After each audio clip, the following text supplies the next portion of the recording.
They are a dying people. We should let them pass. Who? The Narn or the Centauri? Yes. Good afternoon, good evening, good morning, depends on where you are or when you'll be catching this broadcast or if you're listening live.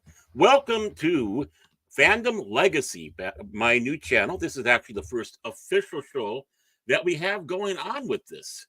And the first thing I thought would be taking over, and Lord Krit who is the auto steerer, by the way, folks.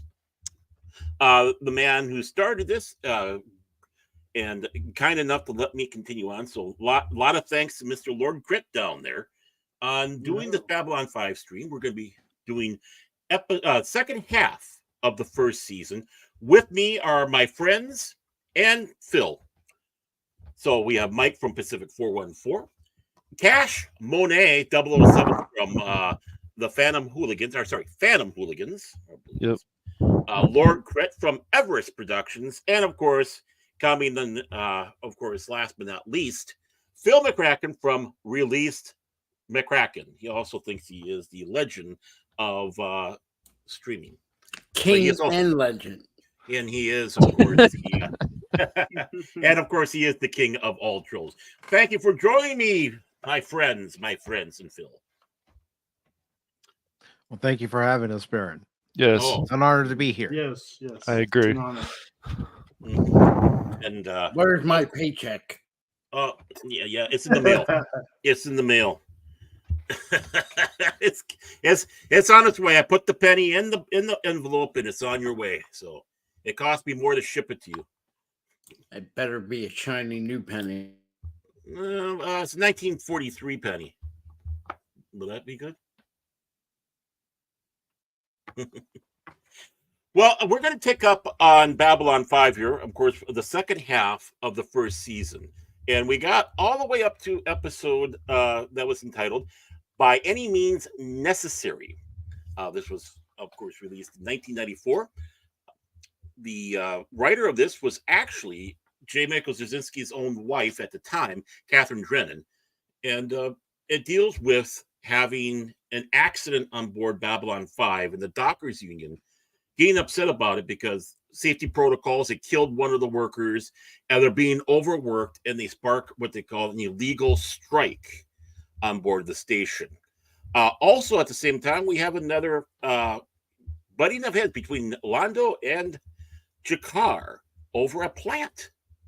So, with that, basically, as the article, as the story goes along with this, it was originally entitled Backlash, but because of that, they sent a union negotiator, and Earth Force grants Commander Sinclair the ability to negotiate because this is on board the station. Even though it's a military station, the civilian crew are, of course, unionized. But during the Earth Memory War, there was something passed called the Rush Act, which was named after the late conservative radio commentator Rush Limbaugh, as kind of a dig at him, that would stop all strikes. And so the strike is illegal, and they're battling it on. So before I keep on going a little bit further here, I just want to sit back and say hi to Mr. Pat S. in the house. Thank you so much for joining me today, and us, I should say. So, gentlemen, any idea, any thoughts, or any that you have on the show? I'll just start from the top here, Mike. Watching this episode. Oh, watching this episode, I thought it was a pretty interesting idea to show that there are other people besides our main cast who feel like they're not getting their just due with what's going on the station. Okay. Cash, you there? How about you? Yeah, I'm here. Yeah, I mean, we're getting an introduction. What is this? The 3-part arc. So we're starting with episode 1. We're starting to find out about the aliens and getting to know some of the crew, and we're at the point where there will be some people after these 3 episodes are over that they won't be in the show anymore. So things happen, but yeah, we're starting to find out. Okay, so Sinclair seems like a leader, and go from there. Okay, Mr. Lord Krit himself.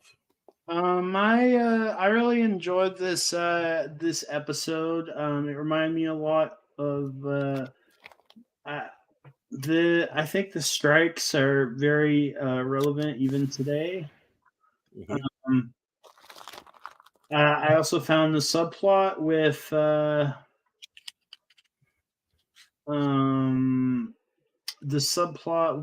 Jakar and Londo enjoyable with the plant. There's also some little interesting religion exploration with that. JMS is an atheist. Mm-hmm. I think of all the people I've known, he's the most respectful, or he's very interested in religion. Mm-hmm. And he's kind of showed what I think how he feels on the show, and I like it a lot. So, yes, I enjoy this episode. Very good, Mr. Oh, sorry. Continue on, Krit. Sorry, I didn't mean to interrupt you. I wanted to say 2 things. The Mario brothers are leading Mario's leading the strike in this episode. So yeah. Mm-hmm. He does look like Mario, doesn't he? Yeah, Mr. McCracken. Well, I would say I like it, but then that would trigger Catch Money, so you can't just say you like it. So, well, we know you can always say more, Phil. So, But when this first episode, and for me the first season, why I went into Babylon 5 when I first watched it back in '94. I was hesitant at all the sci-fi that was out there. The first season kind of won me over. There were some, for me, bumps. And you can see it from the first episode all the way to the end of the season.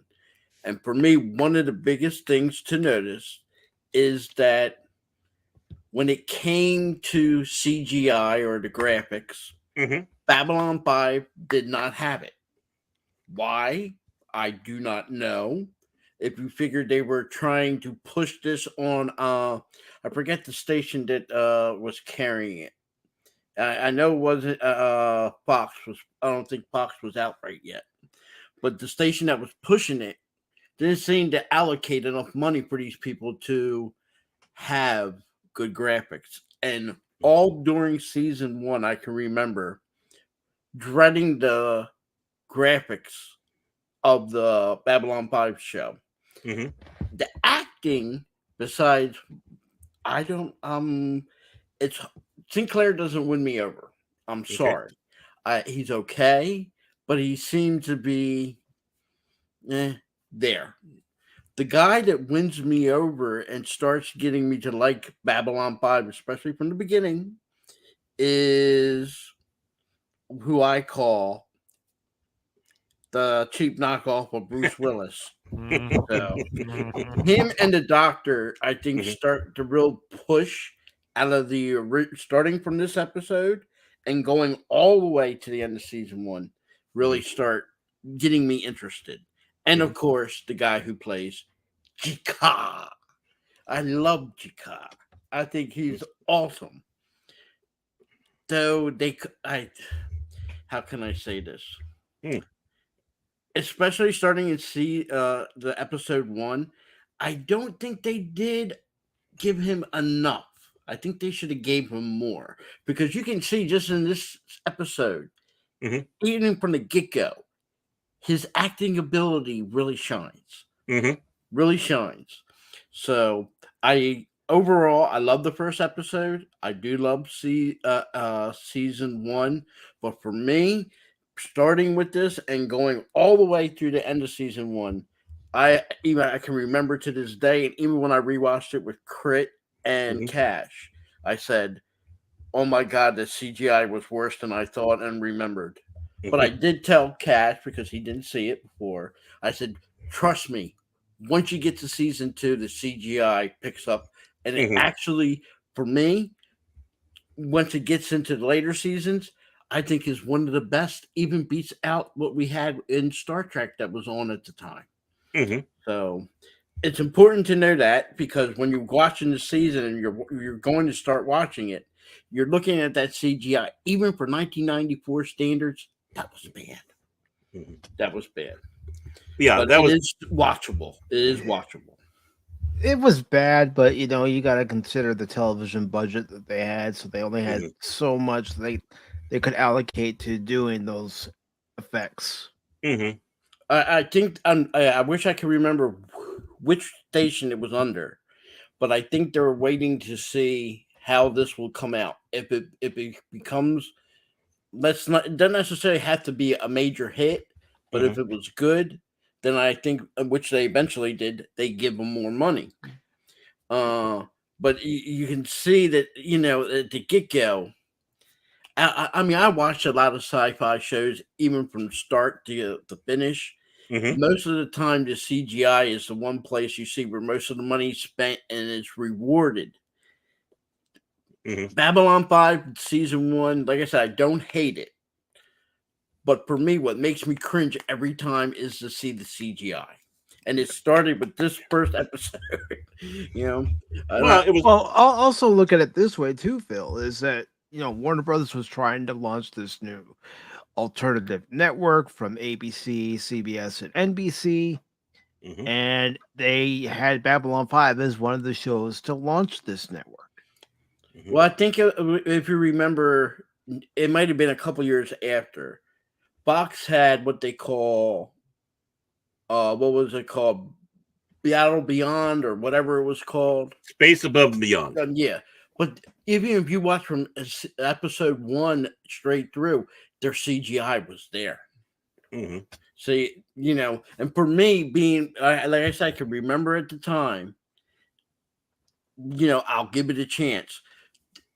Most of the supporting actors won me over, especially the Claudia lady. I forget her last name. Don't hold me to it. Claudia Christian. Christian. Yes. And she really won me over.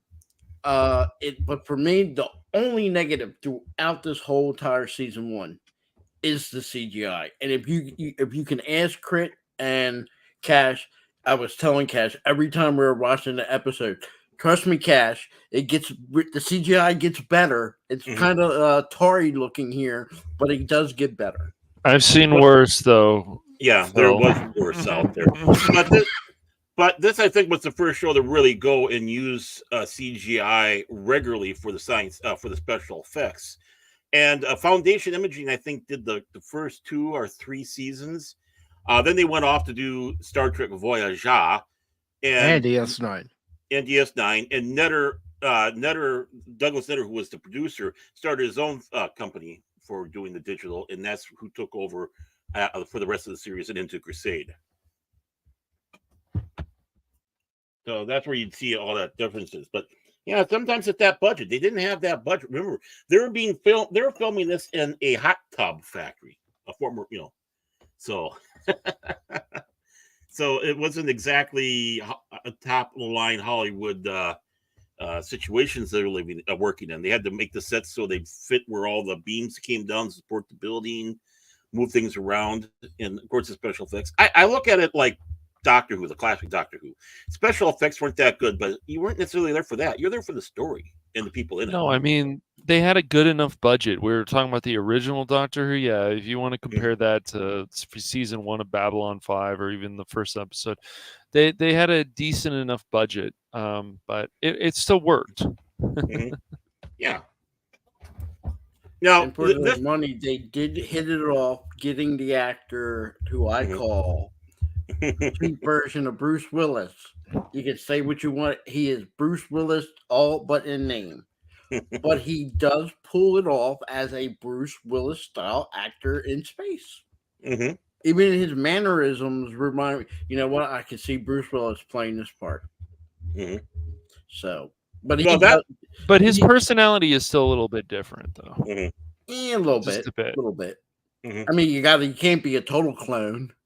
No.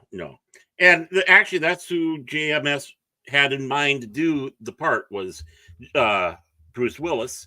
And he luckily enough came around and got Jerry Doyle, who had a guest starring appearance on Moonlighting. There, I got it right this time. And you got it. When Bruce Willis was actually kind of having a little hissy fit and might not be returning to the show, Jerry Doyle was set to replace him. I wouldn't be surprised. Yeah. So, okay, now, of course, I in many ways I'm hesitant, but I have to do comparisons to other science fiction shows, including the Star Trek franchise. You have 2 things in here, really, that Star Trek doesn't really talk about. And one was the labor union situation, because obviously in the Star Trek universe, everything's kumbaya type of situation. They don't really have unions or anything like that. Here you have... Wait, Baron. Can I interrupt you on that one? You may.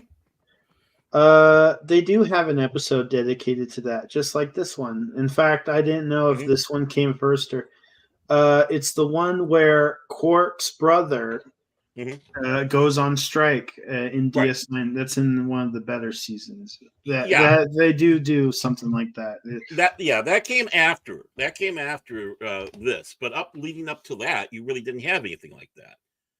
Well, originally, if I remember correctly, Star Trek universe, you were not supposed to have money. Well, that came about as far as the Federation is concerned. Yes, right. Outside the Federation, they do have money, but in the Federation, I mean, everything is nothing to do with money.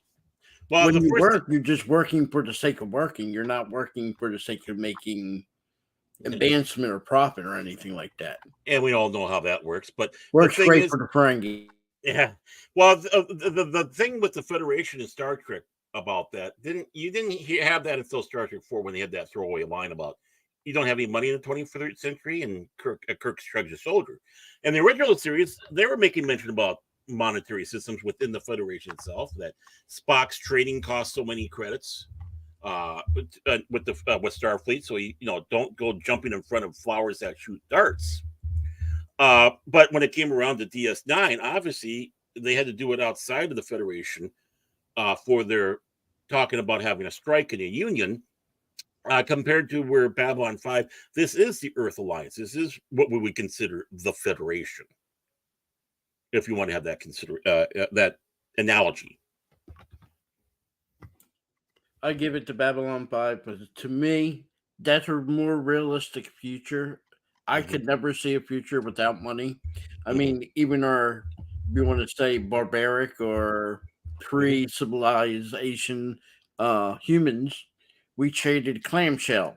So, Our cows, our pigs, or it was a whatever, barter system. Barter system.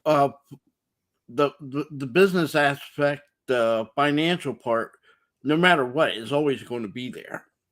So, and I understand what Gene Roddenberry was getting at by saying, Right. "Oh, we evolved and we eliminated it." But for us as a society, I don't see that ever happening. And I like the aspect of when they have the strike on there and they had to deal with it, because logically, guys are working, they don't want to work too long, and they were working too long, and logically they're going to complain. I mean, think about it. If we were working and we getting paid, but even so, but you're doing 10 hours a day, you can't go weeks with that type of thing without having some type of drop off. And even as a safety in space, right. And you see that happen, when the ship crashes into the dock. Right. So it's realistic, and I give a Babylon 5 on that they kept things realistic. Okay. And I just want to say hi to the old man who happened to walk on in. And welcome. Of course, I don't know if anybody else has anything to say on that one question I had, but the other one, and of course, we really didn't get this until DS9. So this was kind of side by side with Babylon 5. And that is, of course, the talk of religion, just like you were saying yourself, Lord Krit. JMS, very much an atheist, but yet he's respectful and knowledgeable on various religions. And, of course, integrating Earth religions, Narn religions, Centauri religions, Membar religion, all that. What would you be take on that one, where he goes and opts and actually goes head on with talking about religion, and not even in a disparaging way, which Star Trek had a tendency to do in the Next Generation.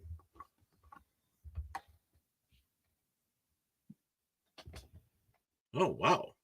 Got quiet in here. I know. Well, I think there'll. We all know Gene Roddenberry's thoughts on religion and Star Trek, and especially in Next Generation. Personally, I liked it better in the later seasons where they went when Roddenberry died, and the rules could have been softened up a bit. I think that's what made TNG more successful. We covered it on Tuesday Night Trek. I think DS9 was also heavily covering the religion of the Bajorans and stuff like that. There's a lot of interesting stuff in both DS9 and Babylon 5. A lot of comparisons come up, but I do think they are totally different from each other. Oh yeah, very much so. Like I said, each one was kind of tackling things from a different approach. The Star Trek was tackling things from this approach, JMS on this approach. It was definitely a different show. Oh, well, I feel, Baron, and if like you and I were writing a space show or something, like I think it's important to show aliens that they have their own religion. It just makes sense to me. Why wouldn't they? Right. Well, exactly. And what I think is good too is, you first start dropping little hints about the religion, and then eventually you have the characters actually talk about it. So the audience understands that particular species and their culture a little bit more. Yep. Right. Because it is a part of a culture society. Very true. Okay. Well, hearing nothing more that we really talk about, because again, we're going to try to keep this boom, boom, boom. We're going to go probably the first really significant episode of season 1. This is the thing that really starts the whole thing rolling, in my opinion, and that's the episode Signs and Portents. Basically, you have a lot of Raider activity going on, but more importantly, you're sitting around Londo and his attempt to obtain a priceless Centauri artifact back, and a gentleman by the name of Morden, who is coming on board the station and asking, "What do you want?" And this is where I think a lot of the characters start changing, where you can start seeing the changes of how things are going to go in a realistic sort of way. Mm-hmm. Okay. So, thoughts and opinions, gentlemen. Thoughts and opinions, gentlemen. I was expecting more lively crowd here. That's it. Next time, I'm going to make sure there's plenty of caffeine in the green room. No, it's just you had stopped, Baron. So we're like, oh, are you going to continue? I'm sure. I will make things funny. I will do my Lando voice. Lando. Yes. You see Cash Money and his big chin. Do nothing for the Centauri Empire. Or is it? My chin is brilliant, but anyways, it's not about my chin here. It's about Babylon 5. Stay on topic, Krit. And Londo, who you can already see in this first season is going to turn out to be a great character. Yes. Yes. Wonderful character. Absolutely. A great character. Just everything that builds with Londo and Jakar, and just because, and one thing I love about Babylon 5 is how much they have these space wars and with different aliens, and this is exactly the things that would happen. Even the aliens would have trouble getting along, and you start seeing that in season 1, and you're like, oh, this is very interesting. I like this. One of the interesting things in this show is, of course, just with the name, Signs and Portents. You had the Centauri lady on there. For some reason, they're all bald. But the females have a tendency to have kind of an ability to see possible futures. And in this one, we see the station blow up. Now, going through first seeing that, what was your response when what did you think when you saw that station exploding the way it was, the shuttle leaving as fast as it can out of there? And it's like, well, where's this going to go in the future? Is this just a drop and run, or does this have something significant? How did you feel? I was wondering where it's going. That's what I was wondering. We're seeing the station blow up, and I'm thinking, okay, where are they taking the story? That's why you keep watching the episode, is to see where J. Michael Straczynski and everyone who worked on Babylon 5 are taking the story. That they take the story from one point, connect it to another point, connect it to another point, and so on and so forth, where you get the beginning of the story, the middle of the story, and the end of the story. And you just have to sit there and watch it unfold. And as soon as Babylon 5 blew up, it's like, okay, where are you guys going with this? Is this going to be some sort of, fantasy, or is it going to be actual reality? Right. Because we're so much used to other shows where they just kind of do a drop and whatever and not necessarily really pick up on it later on. I really like the story structure of Babylon 5.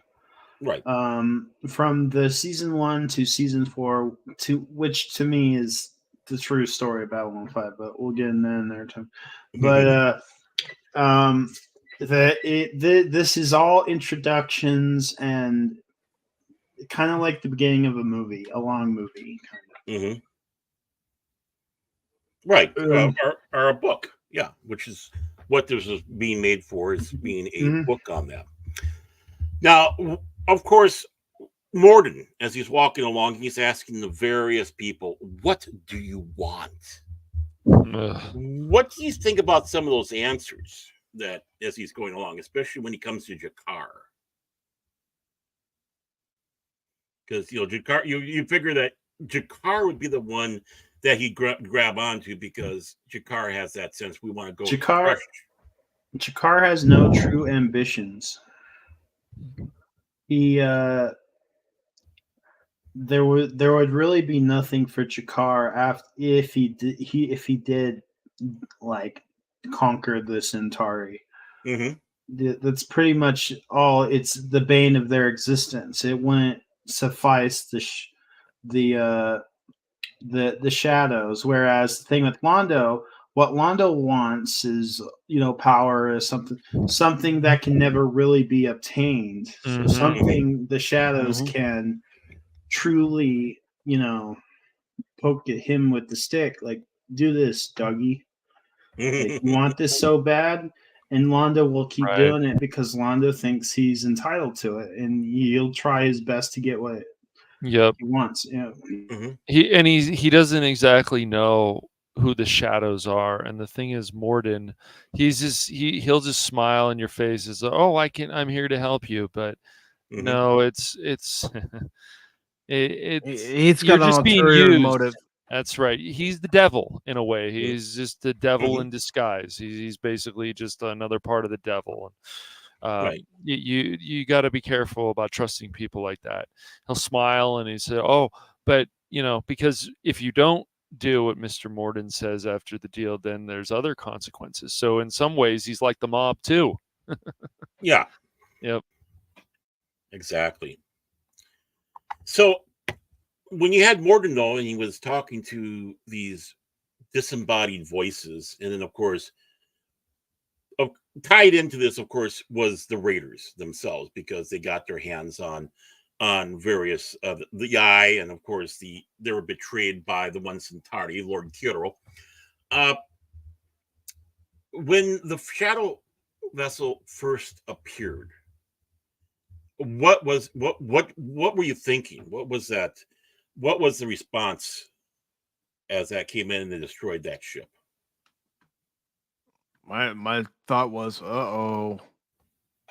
That literally was my thought when I first saw this some 30 years ago. It's like, uh-oh, something out there doesn't like us. And that's Phil McCracken. I hate you all. Exactly. See? That's what you should have under your name. It's a Pop Talk King and Legend. It should be "I Hate You All," Mr. I Shadow. am the Pop Talk King and Legend.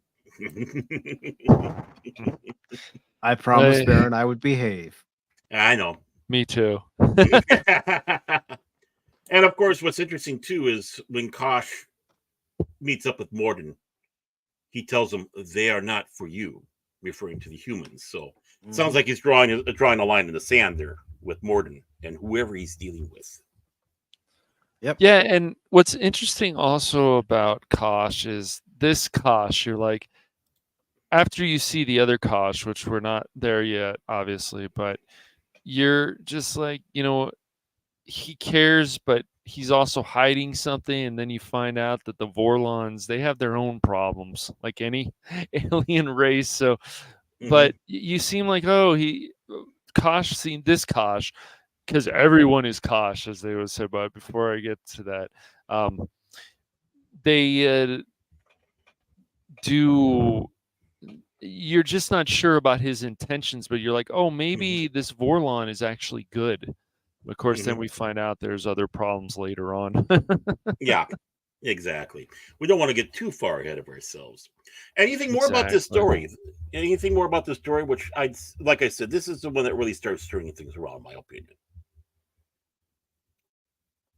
And hearing nothing, we're going to go to somewhat, in some ways, a throwaway episode. It's called TKO. Kind of a remake, kind of similar to a movie that Claudia Christian was in, about basically martial arts, mixed martial arts in space, which this is, and of course, Arena. No, that's the movie Arena. That's correct, which had Claudio Christian in it. You're correct, and of course, TKO is kind of in the same vein, where one of Garibaldi's old friends is trying to get involved in this combat sport. Sunteko playing the guy who's kind of in charge, the master of this group. The more important story I think that's in this one is the one where we actually have with Claudia Christian coming to terms with her father's death, when the rabbi, played by Theodore Bilke, comes on board the station. Mm-hmm. And again, here we are dealing with, and more importantly, Jewish customs and how Jewish people approach things like, the law, dying of someone, saying Shiva, as you might say. Yeah. And also, the rabbi was the same actor who played Worf's father in Family. Mm-hmm. That's correct. Mm-hmm. And he was also, I think, in the stage play of Fiddler on the Roof. Yes. Very cool. Mm-hmm. Where Topol did it in the movie, obviously. So, what's your take on both of those sides? Obviously, like I said, the TKO side, the fighting side of it, a little more, it's there, but the more significant being with character building.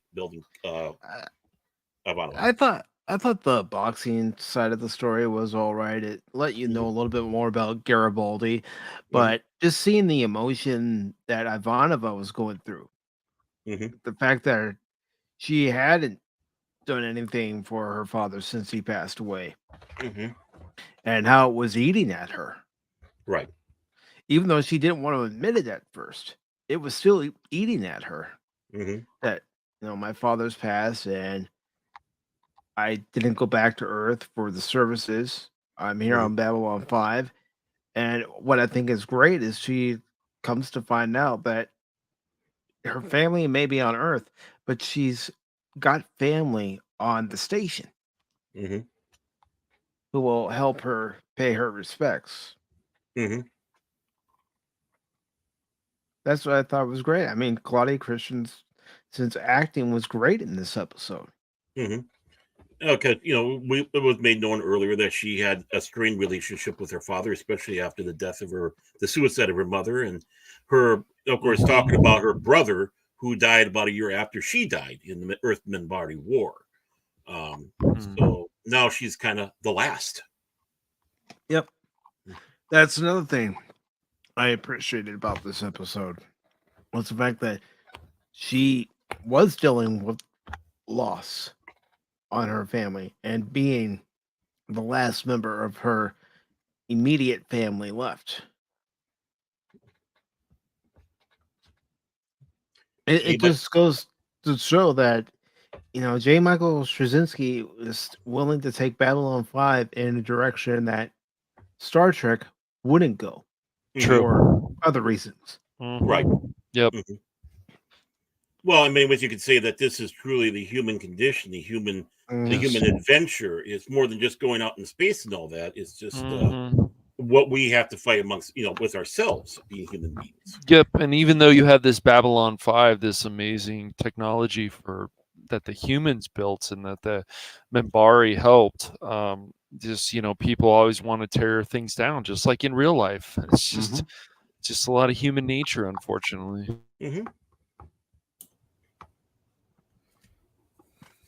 Anyone else want to jump in on this?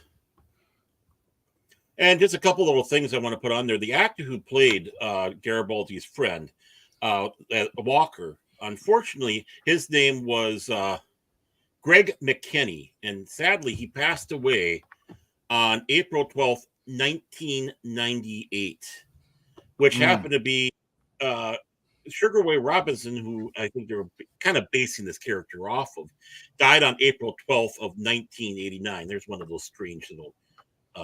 yeah. And actually, Walker Smith was the real name for Sugar Ray Robinson. And and of course, one of the fun things I always found, the Zima signs. Anybody have an ice cold Zima lately? Oh god! Zip. Remember when that was one of the fads of the '90s, and Yeah. Mm-hmm. The clear colas and the clear malt liquor drink, and Zemo is one of them. yep, Crystal Pepsi. Mm-hmm. Crystal Pepsi. We get a little taste of that. Don't forget Surge Surge. and Jolt Cola. They Yeah, both Jolt came Cola. out in the 90s. Well, no, Jolt Cola came out in the 80s. I know that for a fact because I was in high school. Might have came out in your way in the 80s. Came out Yeah. my way in the 90s.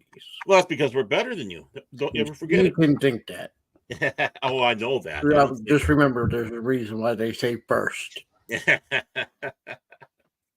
Okay, we're going to move on to the next episode called Grail. Again, kind of a throwaway episode, but an intriguing episode. And what we're dealing with is we have the great late actor David Warner as a gentleman who is traveling through space to try to find the Holy Grail. And at the same time, lurkers are being attacked, and they might be linked to Kosh. So as that going along, we have William Sanderson actually. William Sanderson, in case people might not know, my name's Larry. This is my brother Daryl. This is my other brother Daryl. And of course, Daryl. Yep, and of course from Blade Runner.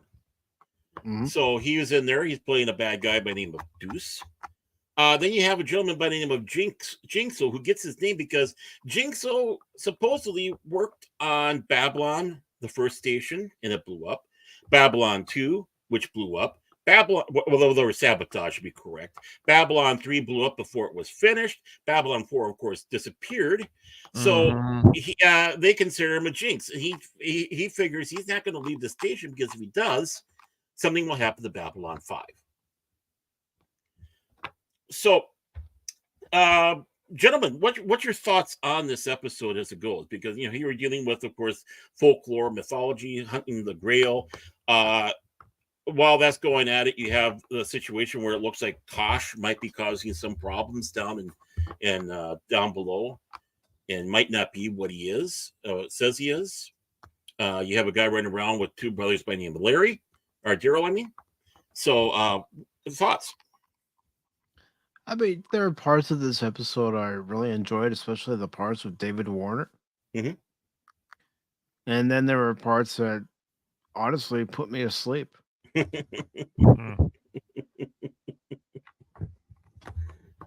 What was the one thing that you thought was kind of putting you to sleep? I think the fact that, you had this guy saying that he was a jinx because the previous Babylon stations were either disappeared or destroyed, and he happened to have a link to the previous four. I really didn't care for that. It's like, oh, come on. And that's one of those eye-rolling moments for me. Right. And as it goes, this was an episode that was not written by JMS. It was written by Christy Marks, was the person who wrote this episode, just to let you know. And well, what about now? It introduced a new monster or alien, which, of course, Londo was all frightened about and hiding because it was out there. But the monster was completely CGI. I know what Phil's going to sit back and say, "I'm not fake."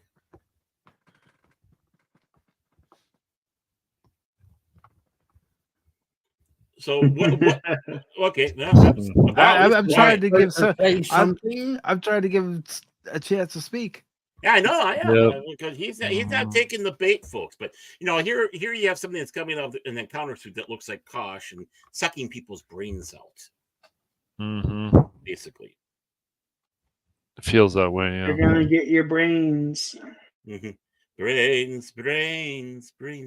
But I think we can sit back and say, other than the fact you had David Warner in there doing a wonderful performance, as always, it's one of the more forgettable episodes of the first season, you might say, on that one.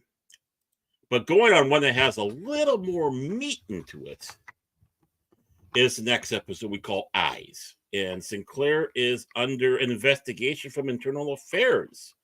it seems like a Colonel Ari Ben Zayn is not very happy with Sinclair, and he wants to try to figure something out with them. Ivanova happens to come across a Psychor member. And of course, we have Jeffrey Combs making an appearance. Mm-hmm. Jeffrey Combs is in there as Harriman Gray, and it's not his only appearance, by the way, in Babylon 5, written by Larry DiTello. So you've got to see kind of a persecution attack, a political attack, you might say, of this Artie Ben Zayn against Sinclair. And one of the things is we find out that this colonel was on basically the short list for being commander of Babylon 5 until the Minbari came in and said, "Hey, we want this guy." Right. Yeah. More jealousy. Mm-hmm.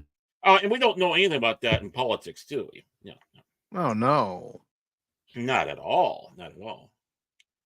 So, although it's not an important episode per se, but you do have a little bit of that with that conflict between him and of course Sinclair.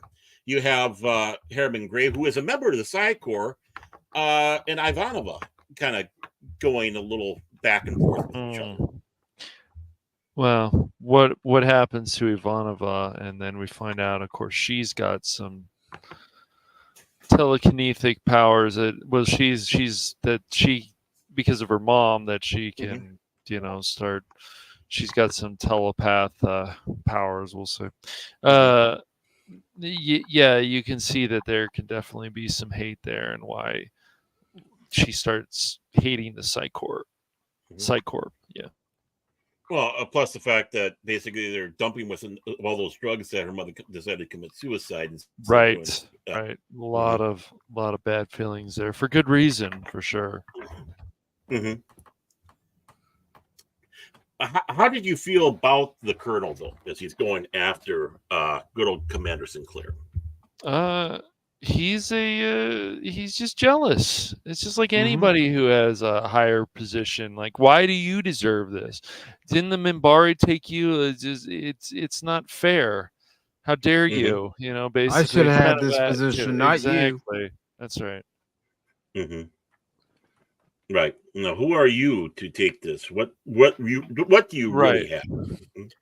I think it's two. What are your credentials for this? Running how the station should be run. Mm-hmm. And even though iffy on the Sinclair character, he's okay. I'm not in love with him. But even from the get-go, and I like to generalize all the episodes, but I'll just going from episode 1 to here, you're seeing a building a little bit different universes that you see in other franchises. There's no Senate. There's no Union. There's no United Nations of Space. Babylon 5 is a space station, partially military, partially civilian portrayed, and everybody that's on there, they so-called ambassadors from other worlds. Basically, it's only portrayed at the beginning. That's all it is portrayed. Other than that, this is just like it's like how you remember the beginning when you hear the opening call of the thing. Babylon 5 is last hope for peace. Well, what's the best way to get peace is through trade. And even though you hear Sinclair is, he fought in the Minbari War, he's more leaning towards a station that's trade, building, good relations with other people, other worlds. Where this guy that comes in here from Psychor, he's not looking at Babylon 5 as a trade and a building of relations. He's looking at it more like, I like to have this more a military style, a military base. That's the way I perceived him. And it is a military base, don't get me wrong. But that's not the sole purpose of the station. And again, it isn't like other universes that we have in Star Trek. Like you have the Federation, You have some type of big group that's controlling either all of space or part of space. This is just when you see Jakar and you see Lando on here, they're not being a part of a Senate. They're a part of representing their world as a trade. That doesn't mean everybody gets along. That don't mean there's not inner conflicts. You know, when you first get in there, you're trying to figure, when you're watching these first episodes, you're trying to figure out where does everybody stand. You know, when you get an idea for the Centauri, they used to be a big empire. They're no longer a big empire, and Lando and the Centauri would love to be back to being an empire. Right. Yes. Okay? Now that right now they're happy with trade, but what they want is an empire. They want that trade to lead to power. Yes, and the other ones are more. We're happy with our situation in our little part of the galaxy, but we're willing to do some trade. Now that evolves in the future seasons. It evolves, and then turns out to be like other universes. But at the beginning, Babylon 5 isn't like a bloating UN. It's far from it. Like I said, it's a trading station / military base. So when you get that idea in your head, and you get that in the first 4 or 5 episodes, okay, this is what this place is about.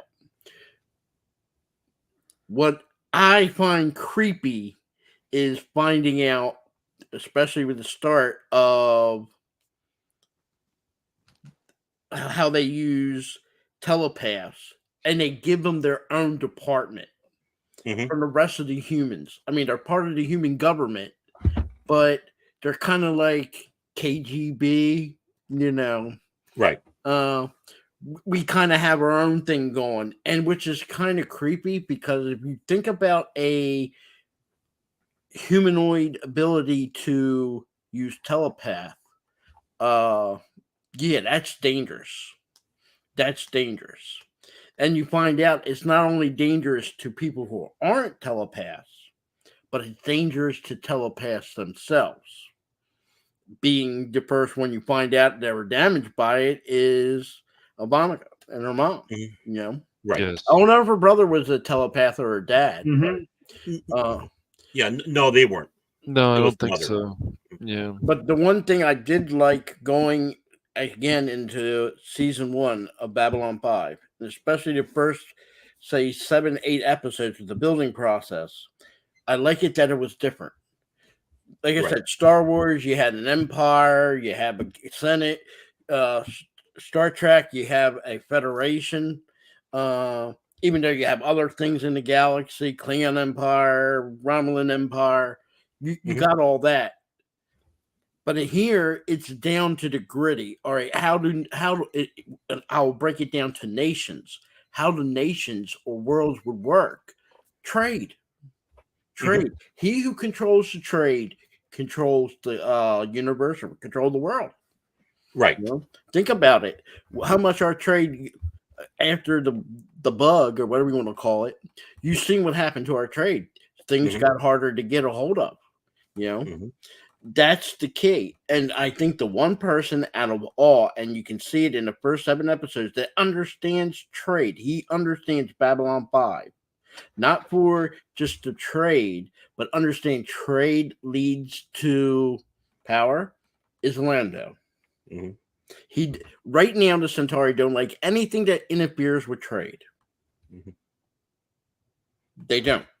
They don't like the what's the renegade groups that are flying out there and raiding the shipping lanes? Raiders. The Raiders. He doesn't They're like just that. the Raiders. And he wants everybody to join up just to take out the Raiders. You know, and that's from the get-go. You know, so like I said, I'm not myself. I'm not very good at breaking down every episode, but I can tell you overall, as I watched it for a second time, I feel the same way. These episodes, at least the first 10 building blocks, even though you called some of them throwaways, every one of that first 10 episodes build Babylon 5 to what the universe is. And it does it better than some other franchises. So I did, like I said, for me, it was very refreshing not to walk in and say, okay, there's a galactic federation or an alliance. Everybody's there for trade. They have their own feelings about certain other things. There's no unifying power. And like I said, you just got done with a war between the Minbari and the Earth, which is very important, which we haven't discussed at all that much. No. And how huge that plays on everything that affects Babylon 5. Mhm. True. And that builds up, it goes along with the show here. I mean, Yes, it does. Not everything is given to you right away. It builds up. No, which it should. And it makes sense. Yeah. That's how good storytelling should be told. Always. Exactly. Like I said, I still deep down feel story-wise, first season, great. The only thing that's lacking for me was the CGI. I still find it cringe. Even talking about it still makes me cringe. But everything else about the show for a first season, and like I said, the first 10 episodes, it's even in Star Trek: The Next Generation. Not all first 10 episodes you can say have a tie together. It's not a big tie, but there's a building there that I think they did great on Babylon 5. Right. I mean, stuff that was put in that first episode, we will start seeing ramifications of that as we go along, even towards the end of this season that they had in that first episode. I'm not talking about The Gathering. I'm talking about Midnight on the Firing Line. With the presidential elections and such like that. There's some foreshadowing there. A little bit on the silly side, when you think of Bester and Lanier trying to rebuild a ninja motorcycle. I thought that was funny.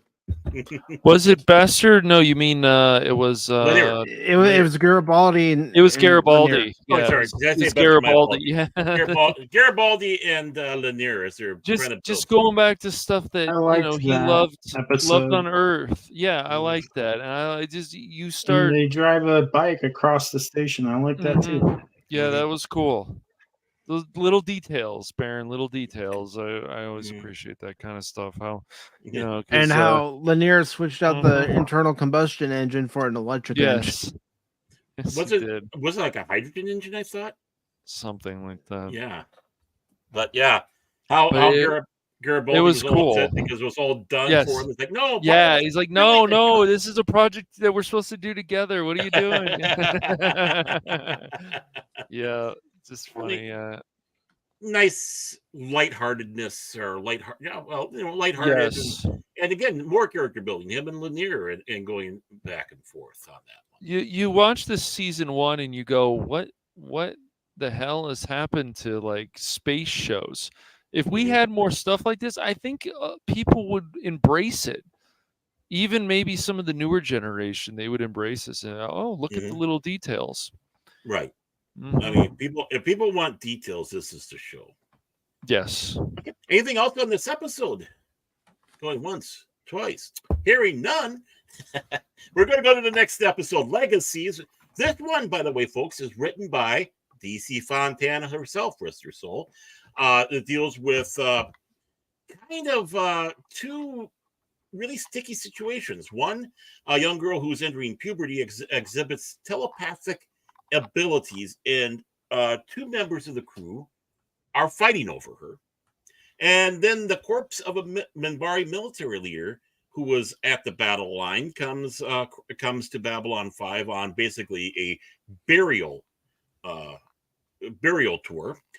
We also see kind of a Minbari pain in the tuchus, John Vickery playing Neroon, who's kind of a foil of not just Sinclair, then Sheridan, and of course Delenn, as he's part of the warrior cast. So we find out a little bit more about the battle line, that the Great Council is the one that sat back and said, hey, let's do that. We know that the Narn keep slaves, are reported to do so in this one. That the Earth-Minbari War began because of this guy by the name of Dukat. That sounds familiar with another person by the name of Dukat, who was the head of the Great Council.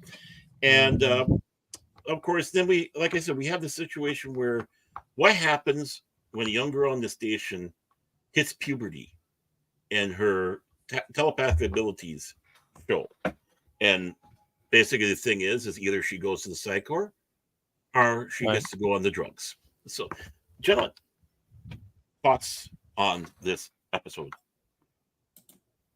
You know, I didn't care for the girl's acting, to be honest. Mm-hmm. I thought it was weak, but everything else I liked about the episode. You know, Delenn telling the one guy, "You're going to apologize for your actions" to Commander Sinclair, basically laying down the rules. She speaks for the rest of the Minbari, and he's going to follow. Mm-hmm. And I thought Mira Furlong did a great job in every scene that she was in. Oh, wasn't she a great actress? Oh, and her voice. Mm-hmm. Her voice. It's very calming. When she had to get stern, Mhm. it was stern, but it was that calming stern. Mm-hmm. The core is the mother. The core is father. Mm-hmm. Phil is the father of Pop Talk. No, he is Yeah, not. No, don't start. No, please. Thank you, Krit. Krit, no, Krit. What about Krit? Sorry. Gentlemen. Okay, settle down. Oh, we Dang it, Krit. Yeah, thank you, Krit. But one thing we learned in here also that there was a rift between the religious and the military class. Yes, that was very interesting. Yes, makes sense. One, the military class, well, we're supposed to be the fighters, and the religious class, they're just the thinkers, but we're stronger than them. And why and how dare you stop this war? We're just about to win. We're just about to win. We're about ready to wipe off these pesky humans. These humans, right? Yeah. They wanted us gone. Yes. Right. The Minbari, the warrior caste wanted us gone. Yes. A holy war, a crusade, a jihad, whatever you want to call it, but it's basically a holy war because of the death of the leader of the Great Council, so revered at that time. Yes. So we start seeing more and more a little bit about what the Battle of Line, what the Earth Minbari War was about. This again, every page turn, which is an episode or chapter turn, we start learning a little more and a little bit more about everybody out there, especially with this first season. And we know that DC Fontana is great with universe building. Look what she did with the Vulcans in Star Trek. Yeah. I mean, it's something that we've talked about before. You have people who have written for Star Trek before, now writing for Babylon 5, and even guest starring on Babylon 5. And just, giving them that chance to play in a different sandbox that doesn't have the rules of Star Trek confining them. Where they can take these stories in a completely different direction, like I said before, that Star Trek wouldn't even dare go down that path. Would you say Babylon 5 was more daring? Yeah, it was. In many ways. More creative. But then again, you have to understand the time. If you're thinking 1994, and you're thinking of two shows that start from nothing, it's Babylon 5 and Space, whatever, what's it called? Space Above and Beyond. They have nothing that's tying them down. They're coming fresh off the plate. Let's just put it that way. When you have something like TNG, you're already strained from what you have from the original Star Trek. You're already, your box has already been filled out. Here, there's no box filled out. It's being made. The only thing I give them exceptional credit to Babylon 5 is, especially with the Minbari War, how they managed to tie everything. You get when you first start the episodes in season 1, you don't fully understand the Minbari War. As they go on, you understand it, and then you get to a point. All right, how did this war start? Well, you don't know until you get to like season 3 and season 4. You don't know that it wasn't looking good for the humans, that it looked like we were going to lose. And then all of a sudden, oh, we won. Yeah. A And they war that we surrendered. shouldn't have won, but we won. You know? Right. But you don't find out the reasoning why. You get little hints. You get Little tidbits here crumbs. and there. I mean, the one thing, and you have to notice, you'll hear it in season 1 all the way till you get to that episode where that little Streka episode where Sinclair comes back. Numbari don't kill Numbari. Correct. That's their golden rule. And then when you do find out, you then understand why they ended the war the way they did. I mean, I don't want to use this analogy, but think of a war where one side is losing bad. They have no choice in winning. It's out of their reach. And then all of a sudden they win. And not only win the battle, but they win the war. And you're like, how'd that happen? Right. And like I said, they give you little hints. They drop pieces here, pieces there. You get it when the guy from Cypher first shows up, and him and Sinclair go head to head. So you see that even on the human side, not everything was hunky dory on one side. Then when you go into the Nabari, which they don't go into until later seasons, you see the religious class and the military class, whatever you want to call them. Not everything is hunky dory on their part too. Right. So it's not a perfect universe. It like I said, the thing is, it started in the beginning. It was like they had a core and they were going to keep that. And that core does not change from season 1 all the way to season 4. Does not change. And like I said, you get they don't throw it all at you. Like we got the Clone Wars and Star Wars and New Hope, mentioning of the Clone Wars and trying to go into detail. But you never, if you watch the first 3 Star Wars movies, you never got an idea of what really was the Clone Wars. Correct. Here, they mention the war, but it's like they drop crumbs and it keeps getting closer and closer and closer. And especially for the whole meaning of this station, the Numbari War is the key to everything that's happening and going on. Everything. No matter what you're doing, what's going on in the station. This episode with this girl having her guess hormones, if you want to call it nicely. You can do without. Do we really care? No. No. I mean, you have to, again, when you think Babylon 5, you're not looking for that type of stories. You're looking for space Jesus. You want to see the politics. You want to see if there's action, the action, but you're not really looking into this for the young girl, Yeah. I think it was supposed to be something that helps show the dichotomy between Ivanova's anti-Psychor and, of course, need to say, got a male block on her name. Her, being part of the Psychor in the battle between the two. Yeah, well, I think like I said, what got me was, again, you get one side. You all right, humans. You have Psychor against everybody else that's involved in any type of political leadership. At some point, you're asking yourself, why didn't just the government dissolve Psychor? Right. On the Nabari side, you get, like we said, we get the religious class and the military class. And you're like, if you're the religious class and you're pretty much in control after the war, you're like, well, let's put the military class on ice, because what you come to find out, the military class still doesn't comprehend why they were told they had to stop and surrender. Right. They were winning. Right. And like I said, it doesn't come clear until future episodes, but you see it build. You that's what I think they had on Babylon 5.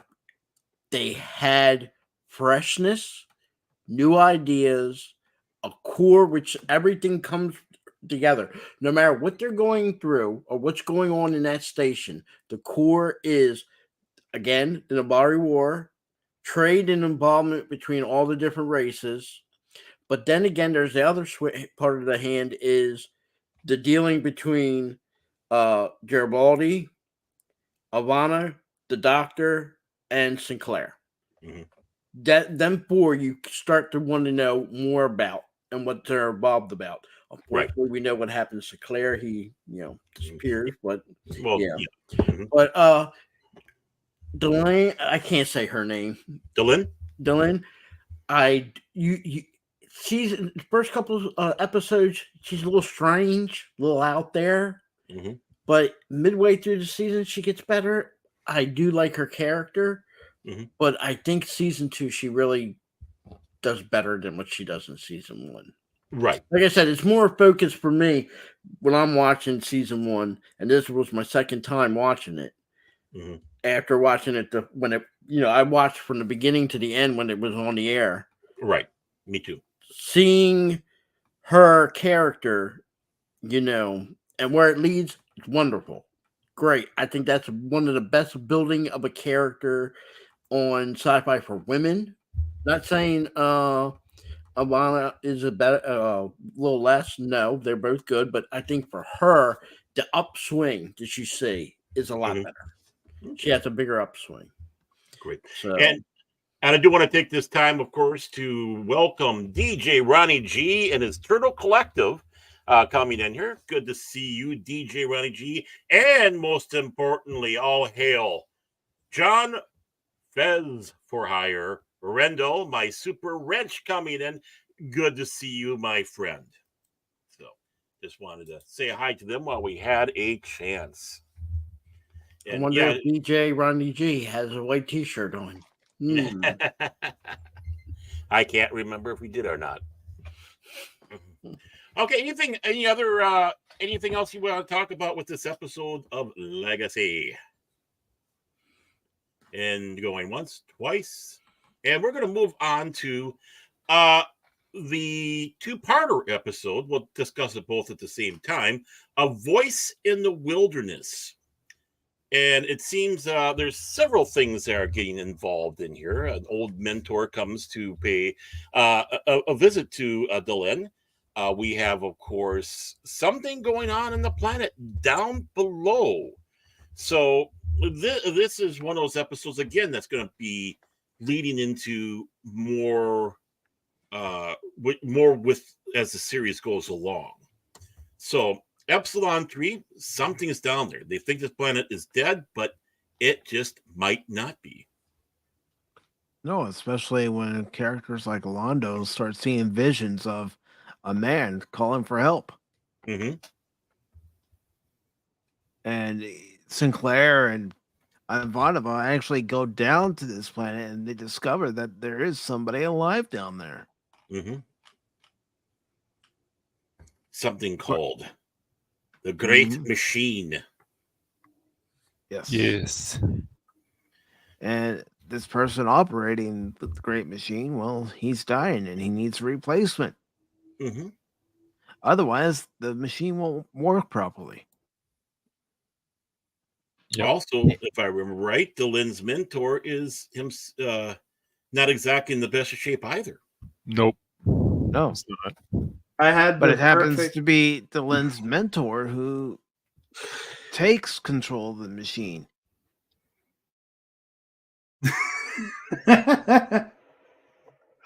Sorry, I apologize. Krit's broken. Wind him up. Krit is broken. The way you described that, I just had the perfect joke, but I'm not going to say it because you know who's going to get it started. We can say it after the show. How's that about that? Yeah, we can. Okay, continue. The one thing I like about this, other than the fact that we get to see, really for the first time in their Earth Force actual vessel, warship that came in, the Hyperion, and another captain, of course, that came in with it. We also kind of see a swashbuckler side of Lando. Mm-hmm. Basically, Yes. making him feel young again. Who's that crazy man flying that shuttle? I mean, Peter Jurasik, he did a great job in that scene. You could tell that he was making sure that the audience knew Londo is enjoying the fact that he's piloting the ship down to the planet. Mm-hmm. Yeah, I mean, after how many years of just being cast off to the side and thought of as a joke, now he's actually doing something. Something that seems meaningful, even though he doesn't realize it yet. He has already done something meaningful and done in a good way a few episodes back, but here he actually feels like he is. Mm-hmm. It's also interesting to note that when you do kind of see the inside of the planet, it has that forbidden planet feel to it. It has an alien look to it. Mm-hmm. Right. And, a little bit of a, tip of the hat to, of course, Forbidden Planet is something that JMS is a fan of. And, of course, as we know, that was very alienish looking in that movie. Mm-hmm. So. And just think about what Forbidden Planet inspired, not just Star Trek, but other science fiction. Mm-hmm. Exactly. It was a really serious show, and of course the movie, and this is a really serious show, even though it does have its moments of humor. Just a little off, on topic, but a little off. What was your thought when you first saw this Earth Force ship come in? Because we've seen the Minbari ships, we've seen the Centauri ships, we've seen the Narn ships. This is now, other than the Star Furies and such, our first time that we actually see an Earth warship. I thought it was an interesting design. Mm-hmm. It was, it's kind of like. I'm trying to picture in my head, Baron, how it's. Didn't it? Yeah, wasn't it kind of a blocky looking thing, and then it turns and something like that? No, that's not the one. Okay. No, that's not the that is the Omega class. That'd come in the next season. Oh, okay. All right. I'm trying to picture what it looked like. I'll look it up for you here, and I'll put it on the screen. I'll be more than happy to do so. The EAS Hyperion. But yeah, I mean, again, finally, a pain in the butt to 3D print it. Yeah, I can imagine it is there. Okay. And this is going to be kind of a blurry image. My apologies on that. But here is the ship itself. That's the Hyperion. Oh, okay. Okay. I was trying to think if it was like the blocky one. Okay, yeah. That's a pretty cool design. Yeah. Mm-hmm. Well, like I said, I thought it was an interesting design. And, definitely not Star Trek. That's for sure. No. Which is good because the show's different than Star Trek. Yeah, exactly. I mean, nothing, doesn't need to. It's, not like a lot of the stuff that we've already seen before. Any other takes that you had off of these two episodes? Being that is two, do you honestly think this needed to be a two-parter? Because the reason why it was a two-parter is P10, one of the few times that the studio actually came down to JMS and said, "Hey, can you do a two-parter so we can have this as a movie in England or in Europe?" I think this episode would have been better suited as a single episode instead of a two-parter. Mm-hmm. I think making it a two-parter did drag it out a little too much. Mm-hmm. Is this the second episode where that woman that Garibaldi liked, that she died on Mars, or am I thinking of something else? I think you're thinking something else. Okay. Because they said the revolt on Mars continues leading to many casualties, and I'm trying to remember, is that when they were becoming friends with some of the people before they went off to war, or I guess I'm thinking of That would another that would episode. have been Lise, his girlfriend that he had before he Yes, left for Lise. Babylon 5. Yes, So he's yes. all concerned about her being behind on Mars, and of course things are going Right, down, and he doesn't know what's going on. right. So, But mhm. that was part of this, right? With Lise. I think there was a couple episodes back actually. Okay, Yeah, okay. but Because there were many casualties. I'm trying to remember. There mhm, must have been many casualties on Mars because trying mhm. to get control. Right, they're wanting to have their Um, freedom. Earth doesn't want to give it to them. It, right. mhm, That's right. Yeah, they want their freedom, and Earth doesn't want to give it to them. Right. But I was mhm. trying to remember if this was the second part or was the one with Lise. I guess it wasn't. No, We weren't no, there yet. Okay. not quite yet. We're almost Right. there actually. So, Okay. anything else on this Well, particular episodes? you got a strong actor who's playing Captain Ellis Pierce. I mean, that Mhm, man's been in a lot of TV shows. Ron Canada is his name, mhm. I guess. Yeah. He's been around a while. Yeah. Yeah, he was Mhm. also on Next Generation. Mhm. Not surprised. Oh yeah. I mean, a lot of people are going around in the circuits, and if I remember right, the guy who played the character of Drawl will come back again next season as the Centauri Emperor, Louis Turan, I should say. So, okay. Now, there is next one is going to be our another extremely pivotal episode. We're coming towards the end of the season, obviously, of course, and this is where the episode you were kind of talking about. It's called Babylon Square, and it introduces, for the first time in the series, time travel. And for some reason, they get a signal, and it's an SOS from Babylon 4, which abruptly vanished several years before, and now for some reason it's come back, and they have to do something to rescue the skeleton crew they have on board there. We also get to meet probably one of the most endearing characters in Babylon 5, Zathras, not Zathras, Zathras. I'm Zathras. Zathras, not Zathras. That's it. No, you confuse Zathras with Zathras. I love Zathras. Oh, Yeah, everyone it loves is Zathras. just it's just a great character. Reference. Mm-hmm. Cash Rush. So here we see Babylon 4 for the first time. It's bigger. It's meaner looking. It can It's actually. green. It's green. Yeah, it's green. and now we start seeing flashes. And are these flashes real possibilities? Possible possibilities? Remembering old events like when Garibaldi and Lise broke up, and reliving that, an invasion of aliens on board Babylon 5, and doing a last stand with Sinclair, trying to relieve. And is it in connection with the station blowing up that we had that with the vision from the Centauri? What the hell is going on? Yeah, it's an echo from the past. Mm-hmm. And going through and seeing this episode,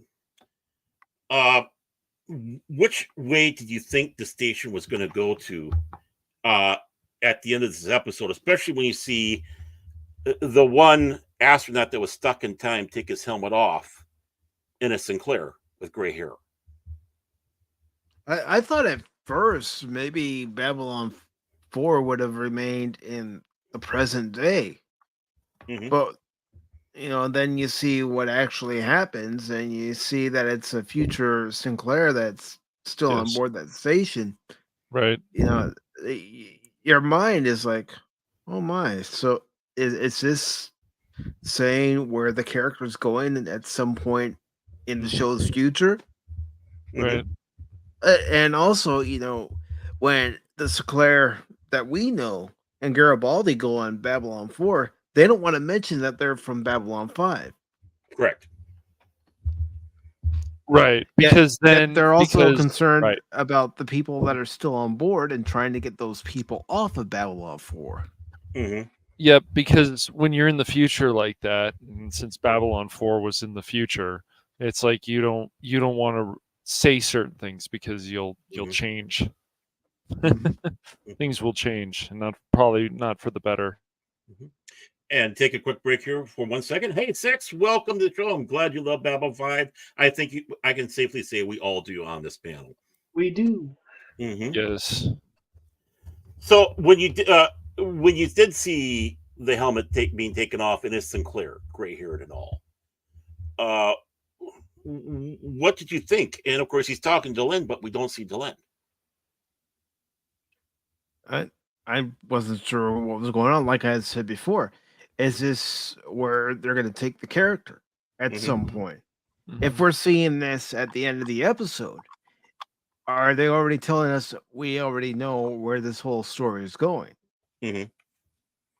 Correct. What did you think of the Major on board Babylon 4? I know a lot of people did not like him. I didn't. I thought he was a jerk. Mm-hmm. Yeah. He's... Ugh. I think the Babylon 4 feeling is it's more militaristic than it is like on Babylon 5 portrayed. Mm-hmm. I didn't pick up on that. I seen that purely as a military space station. Right. You know, I could be wrong, but that's the feel I got for it. Where from day one, when you think about Babylon 5, and they're quote unquote, even on the opening of the show, when they're talking, it's about trade and furthering relations. You know, Mm-hmm. yeah. When you see Babylon 4 and they go to the station, you can see that that's more militaristic. Mm-hmm. You know, nothing wrong with the military base, No. but I'm just saying it's not Babylon 5. Mm-hmm. What do you think on another aspect? What do you think of them reusing the astronaut suits from 2010? The year we make contact. I had no issue. Didn't take away one way or the other. I didn't know if it maybe thought that there's a little kick to another classic of science fiction or. Okay. I always like when a series will take a little tongue-in-cheek nod at something that came out previously as we're acknowledging this movie, we're acknowledging this series, pay homage to it. Mm-hmm. It's our way of saying thank you for what you did before. Mm-hmm. Actually, the thing is, it wasn't even intended that way. They were having to rent props, and that's what was sent their way. And Jay was saying, is there a way you can try to make this look a little less 2010, 2001? Any other thoughts on this episode of Babylon 5 where we actually see the other space station? Nah, the only thing I can think of is that we'll see it again. Mm-hmm. And you'll realize how big of a role Babylon 4 did make. Right. The good news is when you see Babylon 4 again, it's after they rescued the people off the ship, off the station. So yeah, it's tied into this one, tied into this episode, but yet not tied into the. It's just a two-parter that actually works as a two-parter, in my opinion. But that's down the road. We have a little ways to go on that. So we have the next episode, the second to the last of this season, The Quality of Mercy. Now, in this, we happen to have a nice little thing where June Lockhart is a guest star in this episode, who happened to be on Lost in Space. Bill Mumy, of course, being a member of the cast of this show, being on Lost in Space, though they did not share a scene together as much as they would have loved to have. Also on here, for those of you that like British type comedies, the television show Father Ted, the Ombudsman man who's on the show, Jim Norton, was, of course, Bishop Brennan in the television show Father Ted. So he made actually a couple appearances in Babylon 5. So with this quality of mercy, we have a little bit of a problem. There is a convicted murderer, and he is going to have a sentence, basically have his mind wiped, and Talia Winter's doing it. But something happens, especially with the fact that there's this doctor in down below who seems to be a miracle worker. The episode was originally titled The Resurrectionist, and I'll let you guys take it away and your thoughts on this one. Again, something that's going to have ramifications down the road, by the way. Come on. Not everybody at once. Come on.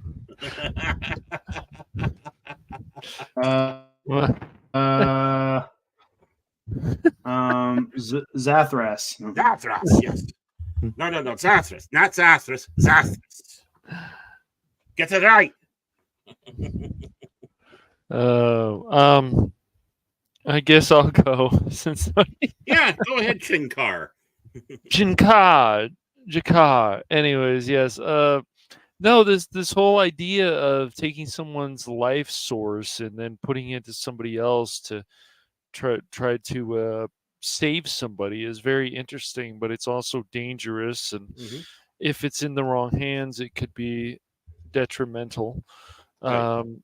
It's just and they act like this woman is doing something bad and illegal, and she's not really a practicing doctor anymore, and yeah, it's very interesting, but she ended up proving everybody wrong, Right. But yeah, that machine is dangerous, there's no doubt about that. But. Well, I think the fact that she went down a road that Franklin will be going down, that caused problems. The machine she's dealing with is a machine that was made to basically it was an execution device. Yes. So you take the guilty and take their life to have someone needing to survive. Yep. But she's just using little bits of it to do little cures on people. So it's not exactly fully draining her. Right.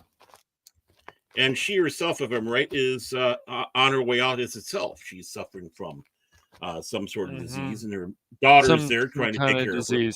Right. Yeah. Yes. Yep. So, now, thoughts. What are your thoughts about the fact that in Babylon 5, the Earth Alliance, a criminal is mind wiped? Their brain is completely wiped away, and they're put back to serve in society. Spacing only being used for stuff like, tossing them out of airlock is like for mutiny or treason. Yeah, I mean that's one way to put it. But as we know, if people start remembering what they were, then it's going to have an even awful effect on the actual person. I mean, is that a fate worse than death? It's quite awful. There's probably be some people in real life I like their minds wiped and put them somewhere, but that's beside the point. You'll get your chance with me one of these days. I'll be waiting. Yes, Baron, you're high on my list. I'll be your chauffeur from then on. Good day, Mr. Kosh. Good day, Mr. Monet. Yeah, Monet. Sorry. Monet. And of course, with having a machine. Just a second, I gotta yell at the cat. Okay, he was sitting on my keyboard again, causing issues. Cat. This one was mine. I can't, not Il Diablo Gato. You also have that little situation where Londo himself and Lanier do a little bonding in this episode.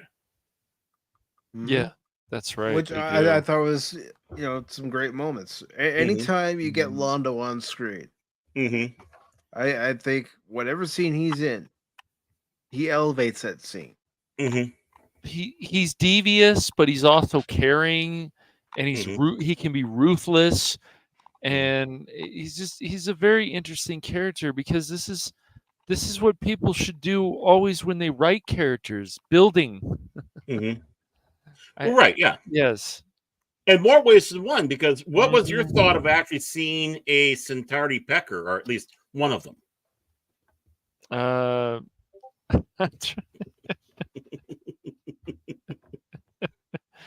I don't know. That little squid tail that he had out there with cheating with the cards, and then somebody putting a cold drink on top Oh, of was it. that? Yeah. I That didn't was remember. what. Yeah, Okay. Centauri have 6 of those things, and they are for Yeah, reproduction. it's not right. But you shouldn't cheat at cards. You shouldn't cheat at cards, especially with people you're not sure who you're playing with, because there may be consequences. They find out.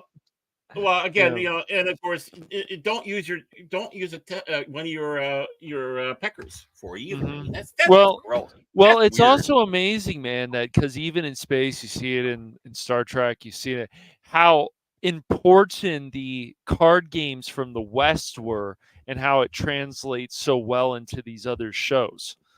Um, the typical card game where he's got his cards, he's looking at them, Hmm. and what card is he going to play? Like it's very interesting that a lot of that, of course, started in the West, and then how well it translates into these shows in space. Hmm. Well, I mean, and when you kind of consider it's kind of what would you say, apropos, because Mhm. when we look at these space shows, it's like a western in space. The frontier. We're going out in the Right, frontier, and you right, associate the exactly. poker or various other games Hmm. in that fashion. Yep. So, But like the cheating and stuff, then they find out what is Londo doing. Oops. yeah. Now this is not good. Well, you always got to have somebody cheating in cards, right? Sure. You cheat all the time in cards. Oh, actually, Phil's the one. I caught him Yeah. cheating on that Mhm. Governor of Poker 3. He was a real Oh, cheater. yeah. Yeah, It's I know. He's terrible, the Phil. devil. The devil. It's awful. And Some of course, call it cheating. I just call it skill. it's skill. He's a skilled cheater, boys and girls. Uh, uh, of course, in this too, we're kind of getting Talia Winters having a bit of a problem with doing this because she's got to scan him mhm. and prepare him for it and all the disturbing things that she sees that he has in there. And we've seen stuff like this in other shows where going into the Mhm. mind, seeing the disturbing stuff of that and Right. how it's affecting her along the way. Uh, of course, we'll give away, and we got spoilers, everybody. Oh, nope, that's the wrong one. There we go. Spoilers. Of course, he gets hooked up to the machine, and Yes. she sucks the energy out of him. The doctor did, which Right. was curing her of her disease, but he's Yes. toted. So, I mean, for a medical person in that type of situation, is do no harm, but yet Right. she's stuck in that position. I have to do something, or other people will get hurt. And Yeah. I can't yeah, remember who gave his life force to her to cure her. of who? The cure doctor. The doctor? It was the killer. Yeah. It was the Oh yeah, killer. the killer. That's right. Mhm. Right. That's So he right. The was. killer. Yeah. Mhm. Yeah, Carl Mueller. He was the one because he was holding them hostage and got hooked That's up, and right. he was injured and he needed to get That's right, healed. because he wanted the machine. Yeah, okay, more of Mhm. it's come back to me now. Yeah. Right. He wanted the machine. Mhm. Yeah, he Yeah. wanted to get cured. More importantly, because he was shot, and she just That's right. basically reversed the polarity of the neutron flow. Old Doctor Who phrase there, Right, and they and flipped it around him. Mhm. That's right. Right. Yeah, and it was actually going the energy Mhm. was going to her, and he because he Mhm. thought he was holding, we'll say, all the cards, and he wasn't. Mhm. And as that goes, DJ Ronnie G was absolutely correct on that one about Londo trying to push booze on poor Lanier, and eventually Lanier had to sit back and say, "No, you can't do it. I'll rip your head off." You know? And while we're at it, I just want to sit back and welcome the Padawannabe, our good lurker who is coming out of down below to partake in this program. Thank you so much for the like. I don't know if I like the fact that he said bomb. It's like, in the shelter, everybody. So, and again, this is this is still setting things up for the future. I mean, just because it's been dropped doesn't mean we're not going to be seeing it. This is like Chekhov's gun, except it's not in the particular story, but it's in the series. If we see it once, it's going to be seen again in one fashion or another. Yeah, it's not mentioned or shown and forgotten about totally. Right. Which other shows have a tendency to do? It's like, whatever happened to that? I know, and they don't have to do that, but sometimes it's just they feel whatever, it just doesn't fit with the writing anymore, or their direction they're going. So, but yeah, it's not bad to reuse stuff again, especially in later seasons. Yeah. Well, especially if you do it right. If it's not exactly being forced, you might say. Right. Anything else that you guys want to hear about on this quality of Mercy? Well, I think we about covered it. Okay, going once, twice, three times, and we're going to great season. Yeah. So this is now going to the final episode of the season. The final episode was Sinclair as a regular. This is an episode that, best to say, and so it begins, as Kosh would say. This episode changes everything. I can't believe they're able to throw everything like this into one episode. But what you have here is someone on board the station who has been not put in good shape leads Garibaldi to discover that there's something afoot. And it almost costs him his life. As well as Londo gets a visit again from somebody. They help him with the Narns. And Delen's up to something, as well as Kosh. I mean, don't worry about it. He'll handle it for you. Yeah, don't worry about it. Right. Yeah. You need views for your channel, he'll handle it. What do you want? I want viewership. Okay, guys, I'm throwing you the never mind. We won't go there. That's why I'm here. That's why. Oh, you're on Morden? Okay, I thought so. Seems about right. So this episode from beginning to end is basically a marathon race. Of course, like I said, you have this situation. The president of Earth and his vice president are taking a tour of the outer colonies on board Earth Force One, original name right there. And, of course, they're set to go to Babylon 5, which Garibaldi has to make sure that security is all taken care of. But he finds out that there is a plot against the president. And he gets shot in the back. Yep. And the person who shoots him in the back is his trusted aide. Yes. Yep. And, of course, Morden comes by and has a nice little conversation. And the Marm had been, to a point, shall we say, a pain in the tuchus, so, especially with the colony world. So Morden sends out his friends to take care of that. And it's destroyed. And there's invisible people talking to Morden. So the president's vessel blows up after the vice president leaves the Earth Force One because he's not feeling good. And it seems to have a connection with Babylon 5 with detonators. So here we go. This is the last episode. Things are ramping up now. This is what's going to give us a chance to get into that next season and basically the long storylines that will eventually end with an enemy that takes a great presence in the series. Right. Incredible. This changes things greatly. We had a small peek of them, but now we're starting to see a lot more of their abilities. Thoughts on this episode? I loved it. It's really good. I mean, when you first start seeing the ships of this enemy that's going to play a prominent role for the rest of the show, you're like, one, I like the design. Two, when you see how quickly they take care of other ships, it's like, uh-oh. Yeah. But also, let's not forget, Sinclair has proposed, and he and his soon-to-be wife are trying to plan a wedding when all this is happening, too. Catherine Saki, yes. Yeah. Mm-hmm. And then, Yeah. of course, Garibaldi gets called and Mm-hmm. he finds out what's going on. He wants to tell Sinclair, and unfortunately, Garibaldi gets shot in the back. Mm-hmm. By someone he trusts. Mm-hmm. If he didn't trust him, he wouldn't have him. Yep. If it was So Lou, he wouldn't have any problems. He should have been with Lou. Where was Lou, man?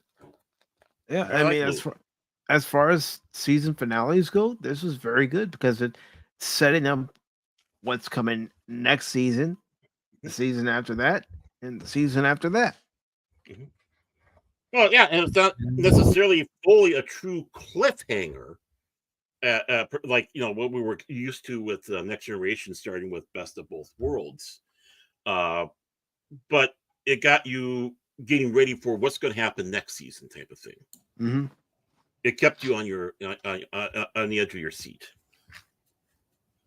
Yeah, it kept you wanting to check your local TV guide or TV listings back then Mhm. to see when the season premiere was going to be airing in your area. Mm-hmm. Right. Oh, I know I me. think the one important thing is the last episode was very important, not just to end the season and, as we say, Sinclair doesn't go away; he's going to come back. Mm-hmm. But like I said, everything in this season gets referred to back. Season 2 refers back to everything that happens in season 1. Season 3 refers back to season 1. Season 4 reverts back to what happened in season 1. Season 1 is so crucial, not for just like the standard building a franchise, Mm-hmm. but for the future seasons. Like I said, they did it. The first 4 seasons, they did it perfectly. Mm-hmm. Perfectly. Like I said, my 2 gripes with season 1 will be, like I said, the graphics, Mm-hmm. and I wasn't too thrilled with the. He wasn't bad, but I wasn't thrilled with the actor that played Sinclair. Right, Michael. He was good, but when we get to season 2, got better. Place. Yeah. He could have got better. When what's his name comes and takes his place, you get a whole feel. I mean, not just the show. You can see in everybody else in their acting goes up a whole another notch. And that's what you Sheridan, expect yeah. when Bruce Yes. Boxleitner comes in. And You have to remember, he comes from an established, he had a good run with Scarecrow and Mrs. King. Mm-hmm. He had a wonderful run there. So when I heard later on that's who was going to be coming over to Babylon 5, that made me want to watch the show that much more. It actually shocked me. Yeah, and I will say this, especially for the character Garibaldi, he is definitely, if he was attached to anybody, to Sinclair. Mm-hmm. He never questioned Sinclair. He never did anything to rub Sinclair the other way. Mm-hmm. When what's his name comes over in season 2, Sheridan. he likes him, but he is not on the same level to him as his trust in Sinclair. Because Garibaldi learned to trust Sinclair completely. I still don't think he trusts even to season 2, 3, 4, Right. 5. I still, he trusts him. Yeah. And he's loyal to him. Mm-hmm. But I still think his heart lies with.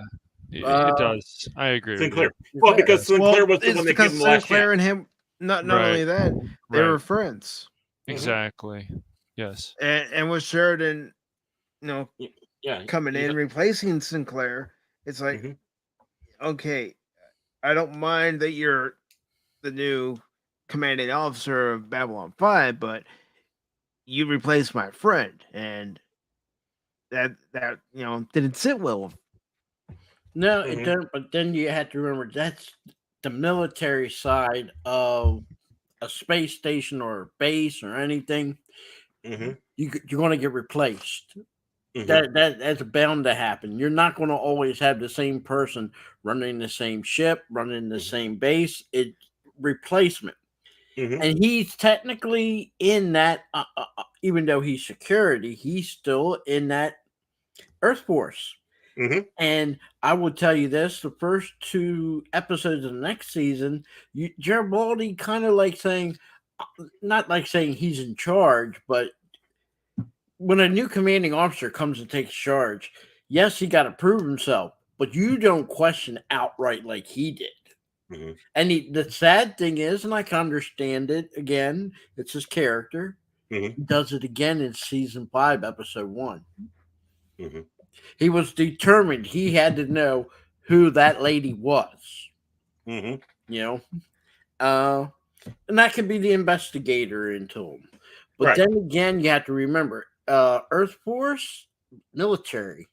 You know, it isn't actually the commanding officer. It's whoever they put in charge.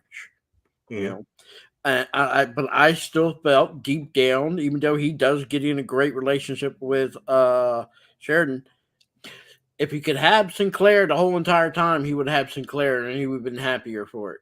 Yeah. Yep. And I mean that's just character wise, but I think overall acting wise, everybody was happier. And I'm not saying the guy that played Sinclair was a bad actor.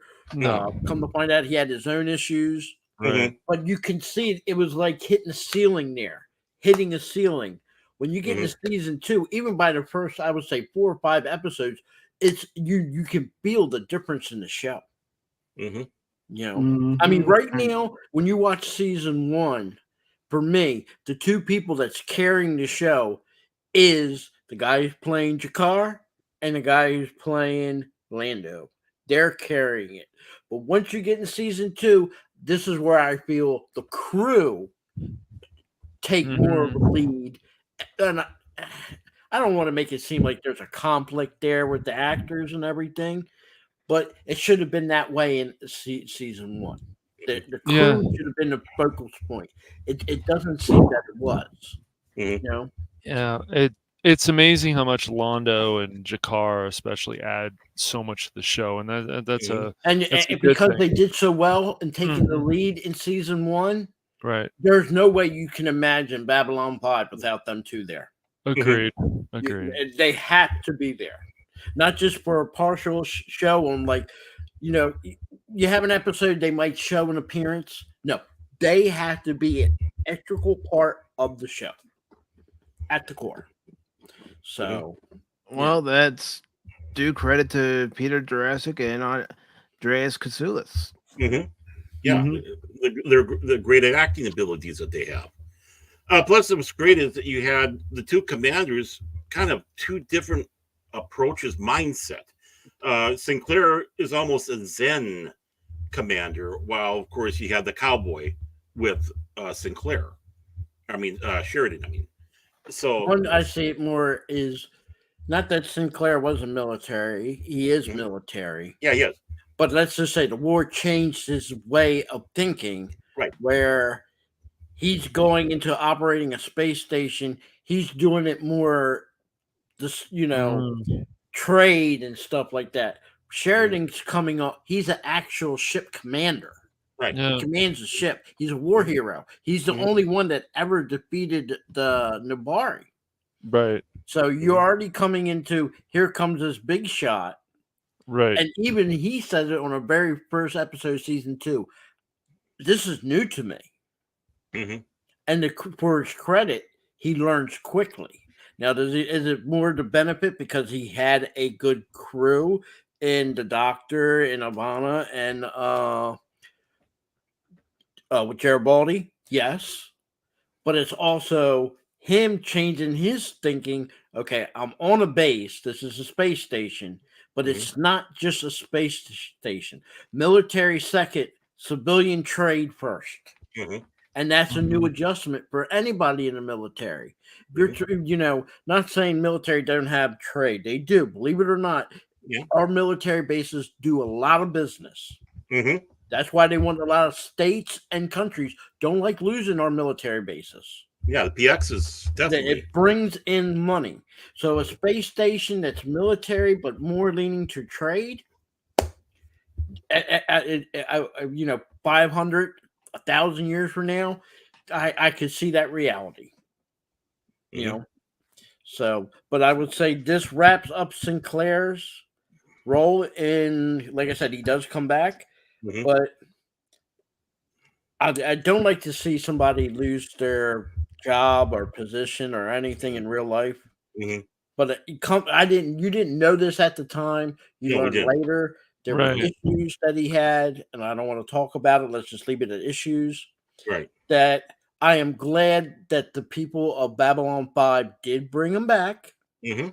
did give him his Mhm. little block of shows there to wrap up his character, Mhm. and then to find out in the end how he's responsible for ending the Nabari War. Like I said, you got the hints, but what Mhm. turns around and what happens, Mhm. you're like, oh wow, I never saw that coming. Right.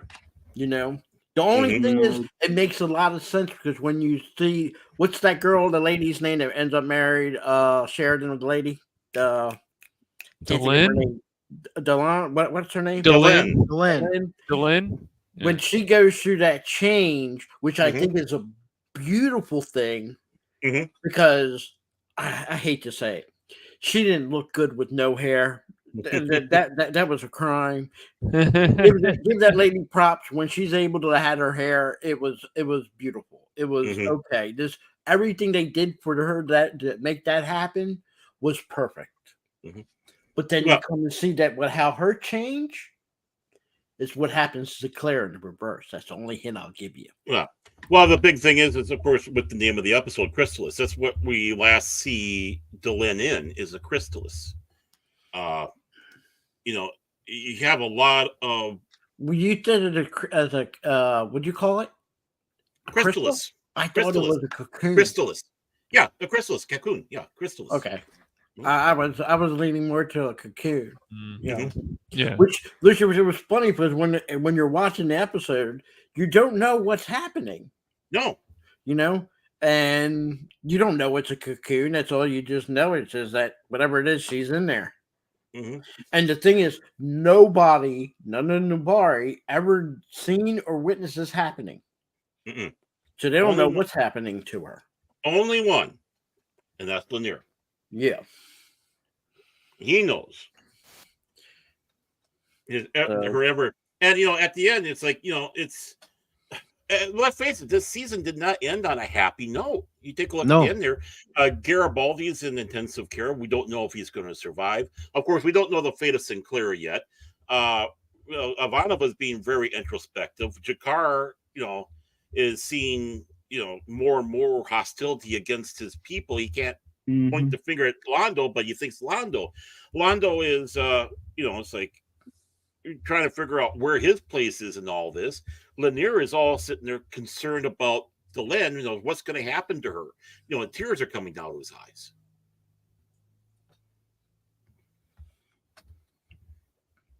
Yes. I still don't feel that So it was a wonderful.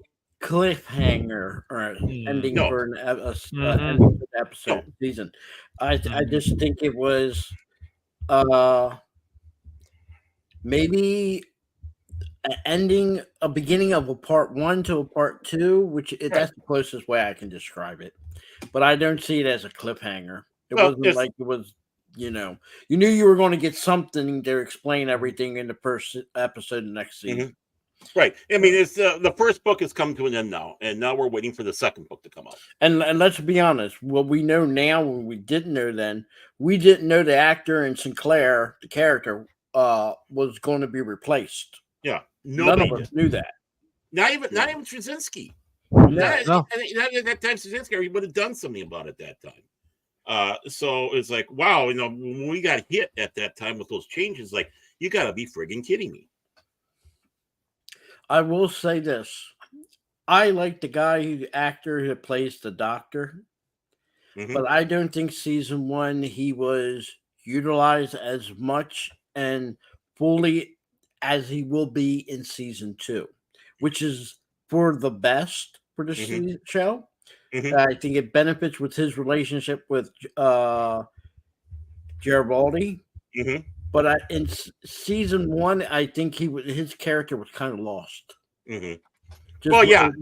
that's my opinion, Yeah, but because he was a replacement for the other actor, and then how does he start fitting in everything? So, I mean, there's only so much you can do in that first season to get everybody going, and second season helps ramp that up for him. I do think as a whole season and to a starter to a new show, Babylon 5 season 1 has one of the best first seasons than I can even say any. I love Deep Space Nine. Season 1 was good, but it wasn't good as I think Babylon 5 season 1. Mm-hmm. And I put it over top TNG season 1. Yeah, that's hard to do. Even though I'm we're just, good. I mean, I'm just giving my opinion. It's not that I hate any of them. Even any of the shows that come afterwards at Sci-Fi, I just think minus for me, my hookup is the CGI. But take that aside, I think season 1 couldn't be done any better than what this has been done. And I just want to say hi to Veritax, who joined us. Thank you. Well, yeah, and I think what helps this one, unlike the other shows, and again, it's not to insult. I'm talking about all in general, not just Star Trek, but I'm talking about shows in general. They have that first season, and the first seasons are always rough because the writers, everybody is trying to figure out which way a show is going to go. That's not the case with this show. Szynski had a map of this season, this season, this season, this season. He already knew and had characters fleshed out. And even when he had to change characters, he had them fleshed out, which saved a lot of work for a lot of people, actors and everything across the way, to get into that character and know which way they're going. And I think that helps out with having that consistency for the season. There's something that probably a lot of people won't pick up on. And you had to be at that time.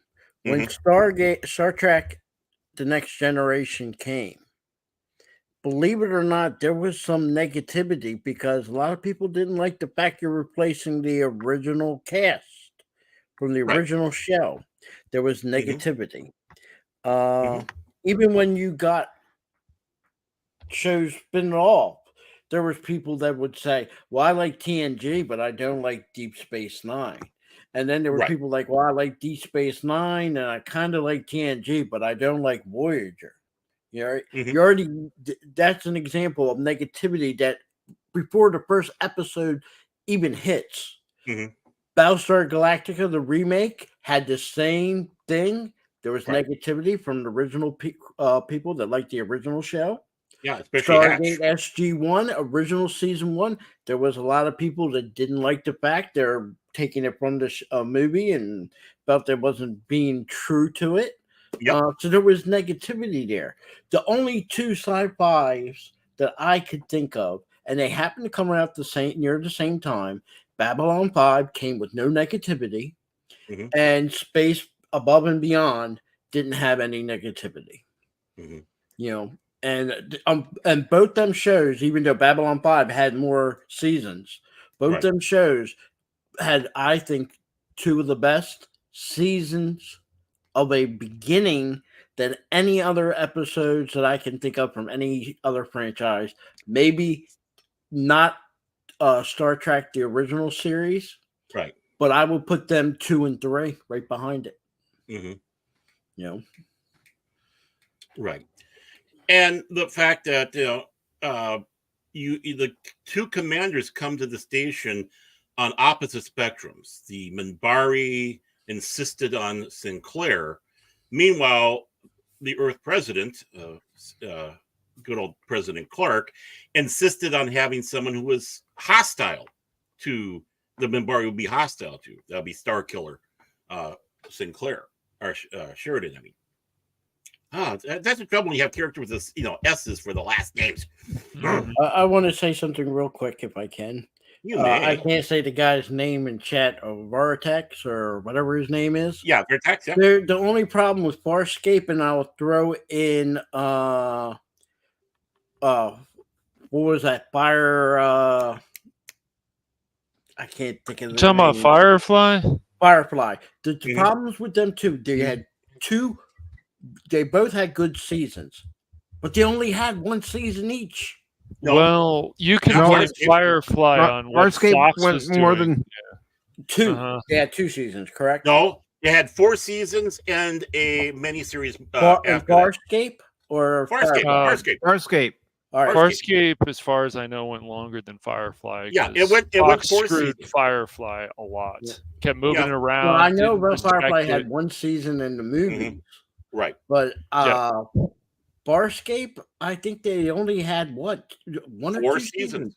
Yeah, 4 Four I seasons, remember Phil. having 4. Yeah, I'll 4 take your seasons. word for it, but I thought it was short. And then, of No. course, the show was ended before they had storylines, so they did a two-part movie later on to follow everything up with. The Peacekeeper War. Yes, it was called. So they actually had like a little closing as well on that episode. Or that series, I should say. My apologies. So, as it comes around, even though it's not cliffhanger, how would you rate this as one of the good season finales for a show? Absolutely. Yes, 'Cause it left you wanting more. I want more. More. Mm-hmm. And I just want to read something here that Straczynski wrote. People were asking back in the day because he would answer questions, and someone complains about the characters not staying the same, and which of course a lot of people were used to. There was no real character development. Even though they had something major happen at the end of the episode, it was almost like, okay, we're going back and like nothing ever happened again the next episode. And Straczynski writes on this one, losing the character she's come to enjoy? No, but the changes are changing. That's the point, and that's been the intent from day one. But what's the alternative? I've heard Star Trek fans complain loudly and bitterly that after 7 years of TNG being there, nobody's really changed. Nobody's been promoted into different ships or major changes in responsibilities. They've had Riker as XO for 7 years, which in the real military would mean his career is over. As in, basically they were saying in Best of Both Worlds. Change is the other option. The goal from the start was to create an overall story, but which would also require arcs for every single major character. They're all going somewheres. In many cases, that somewhere plays into the larger arc. In some cases, not. If a woman is single, then gets married, then gives birth, and she's your friend, have you lost her just because she's gone through these changes?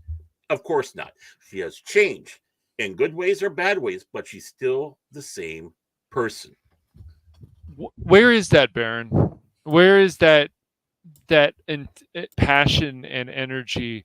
Where there's some writers that still have that, but where is that? I think that would go a long way with a lot of these fan bases to say this is how we want this character instead of this whole lecture nonsense going on. I would love to hear more writers. Back again. What's up? Grumpy Cash. Grumpy Cash. Just saying. Well, I mean, he's absolutely right. I will say, I have watched The Road Home, and Straczynski still has that drive to tell a good story. Mm-hmm. That's all I'm going to say about The Road Home. Is Straczynski still has the drive. I mean, yeah, that is grumpy, but once again, it's just funny to me that if you're lost, build these characters, come out and tell the fans, this is why we want this character. This is why we want a female, male, whatever. Yeah. Can I give my quick, well, we're not there yet, season 5 thoughts? No, we'll wait for season 5. You're getting ahead of yourself. Yeah, because I'm hoping... So Baron, I did say, you said there's some gems, and I'm like, there are. For me, there's some, you know how you're in a mine and you're looking for crystals and it's just coal.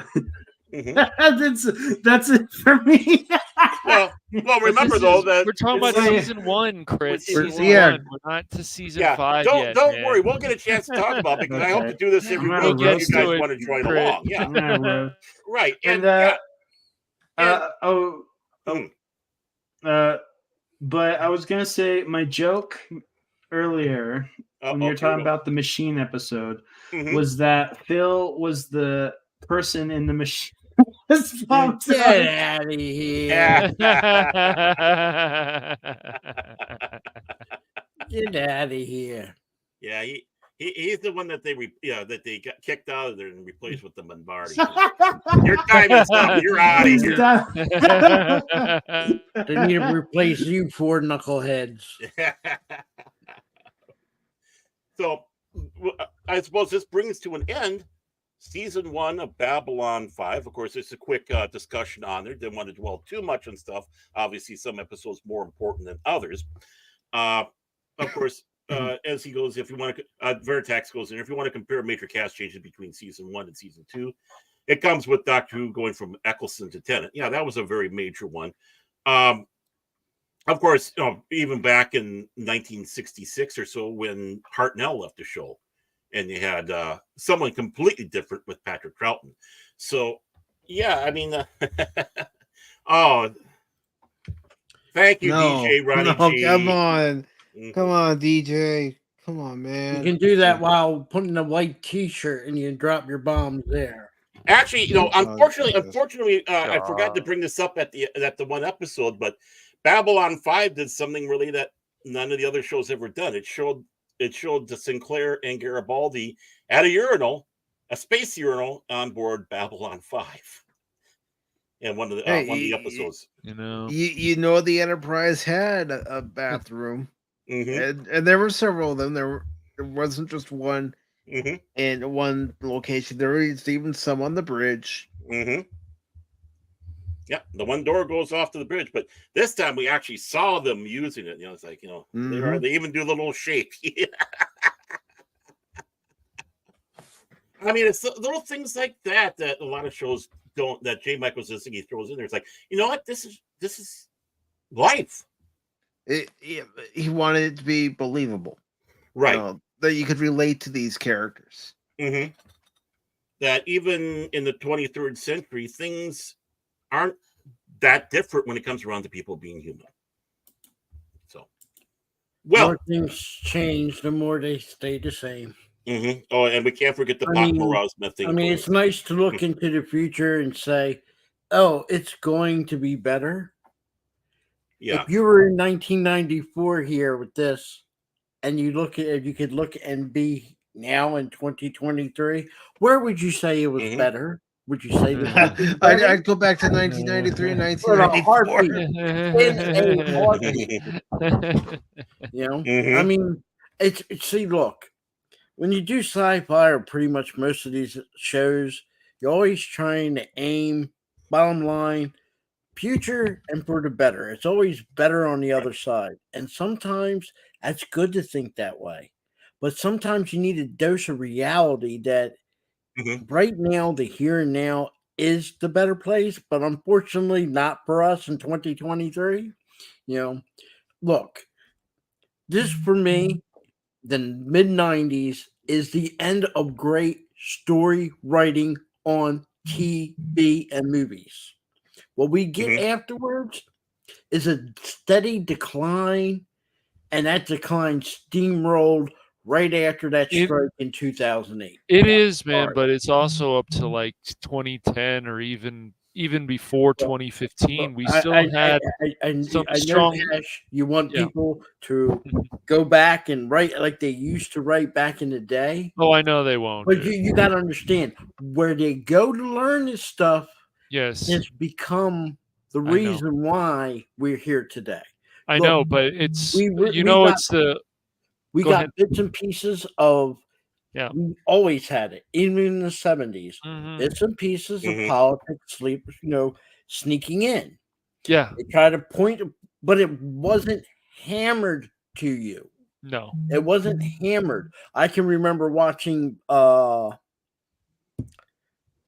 what's that? All in the Family. Yeah. And I Quality could see show. the fight between Archie Well, and Meathead. uh-huh. But it wasn't Right. like, oh, you can have the argument, but you Right. still were able to eat your dinner. In today's world, Yeah. you cannot have the argument and eat your dinner. No. It just isn't. Look, to get some of these people to change on how to write, it'll be like trying to say you need to change your whole entire lifestyle. They just can't do it. Yeah, They're no. programmed that They way. can't. Yeah, they are programmed. But yeah. unfortunately, we have more of the later and not enough of those that had the Right. ability to write a great story. Well, they had it, like I said, up to the 2010s and even the 2015. There's stuff they've lost their passion too. I mean, you go back to even look at stuff like Agent Carter and other shows. These were well written shows. Agents of Shield is a well written show.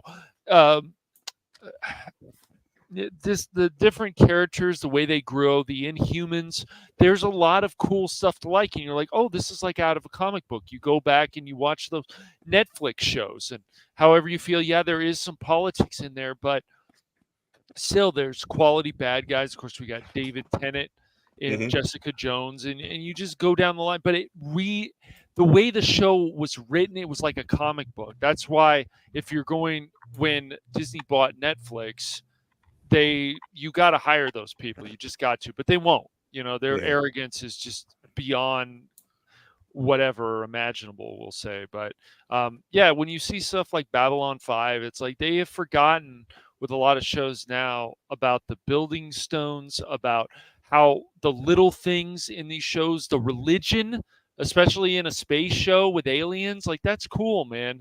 We've forgotten about all that stuff now. And so we get this goofy stuff, all this sex stuff, which, they don't even make you care about these relationships. Like all this used to matter to people. And now it's like a lot of this new generation, oh, we need all this sex. We need all this. Like even stuff like Game of Thrones, like, yeah, for the way that was written, of course there had to be a lot of sex stuff in there. I get that. But stuff like Lord of the Rings, no. It doesn't make sense. So you go back with Babylon 5, and they're building these relationships. Oh, now I understand why Sinclair is in love with this woman, or I understand why Delenn feels this way. And so I miss that, Baron. And I would love to see more of that. There was a rule of thumb back in the day where it was implied. And what I mean by implied, if there was a romantic relationship and they're in the bed, you didn't need to see them go at it. No. Exactly. No, it was implied. Yes. Okay. Today, there's no implying. They have to show it. Right. Right. Okay. There's no way for them to comprehend not to show it. Right. Okay. I agree.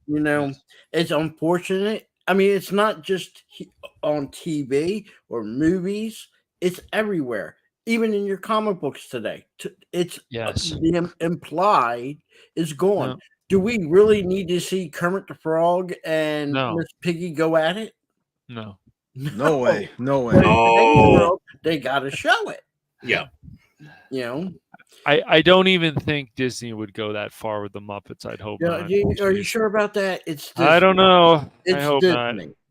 Disney. That would be wacky and ridiculous. Look, in yesterday's world, when this was out, Babylon 5 first came out, it doesn't matter who bought the show. There was rule of thumb that you followed, and you don't change or alter it. Today, if somebody like Disney would have bought Babylon 5, the so-called lesbian scene would have been put in. Oh, we know that. Definitely, man. It would have to be put in. Hyping that. Uh-huh. Back then, the imply was more than enough. Look, I remember the first so-called woman kissing scene on what is it? Star Trek Deep Space Nine. That was one of the first. Okay. Yeah. Did we need to see it? No. Was it written where it made sense? Yes. But today's world, it isn't written to make sense. It's written to make that the theme of the show, and everything built off that. It isn't something that naturally progresses into it. Right. But I'm in favor of the imply. I didn't need to see Alana with that girl. Right. Everything in that show told you something happened. You don't need to see it. You don't need to be told it. Move on. And we don't know how close they went. Maybe they ended up having sex. Well, Maybe the they thing didn't. is, Maybe when they they just talk cuddled. about- Who knows? When the producer talked about the show, he does say there was a lot more he wanted to put in that they didn't want him to put in. See, there were rules in place back then. He wanted them to. So then we come to the implied. conclusion that Ivana was probably bi to an extent. Right. Well, it makes more sense because there's a later episode where she's crying about that lady. And she says, I loved her. Right. Yep. That now makes more sense. But going by what we've known of that episode, you can tell it was hodgepodge put together. So you couldn't even get the implied. The only imply you got was when she reaches over to the empty spot in the bed. Yeah. And of course, that's something we can discuss when we get into the second season, because that's what comes into the second season. So I think we're getting a little ahead of ourselves. But I hope I can have all you come back next week. We can do this. For sure. Once again, for season 2, probably part 1 of season 2. The kind of piggyback off of you, Phil, though, unlike where Babylon 5 is utopia, this isn't utopia. It's not dystopian, but it still has a very positive outlook for humanity. We're still doing struggles and reaching out there, but it's still a very positive future. We're still here. We're still going. We're still thriving. We're still adventuring. We're trying to see what's over the next hill. We have bumps, but we're still going that way.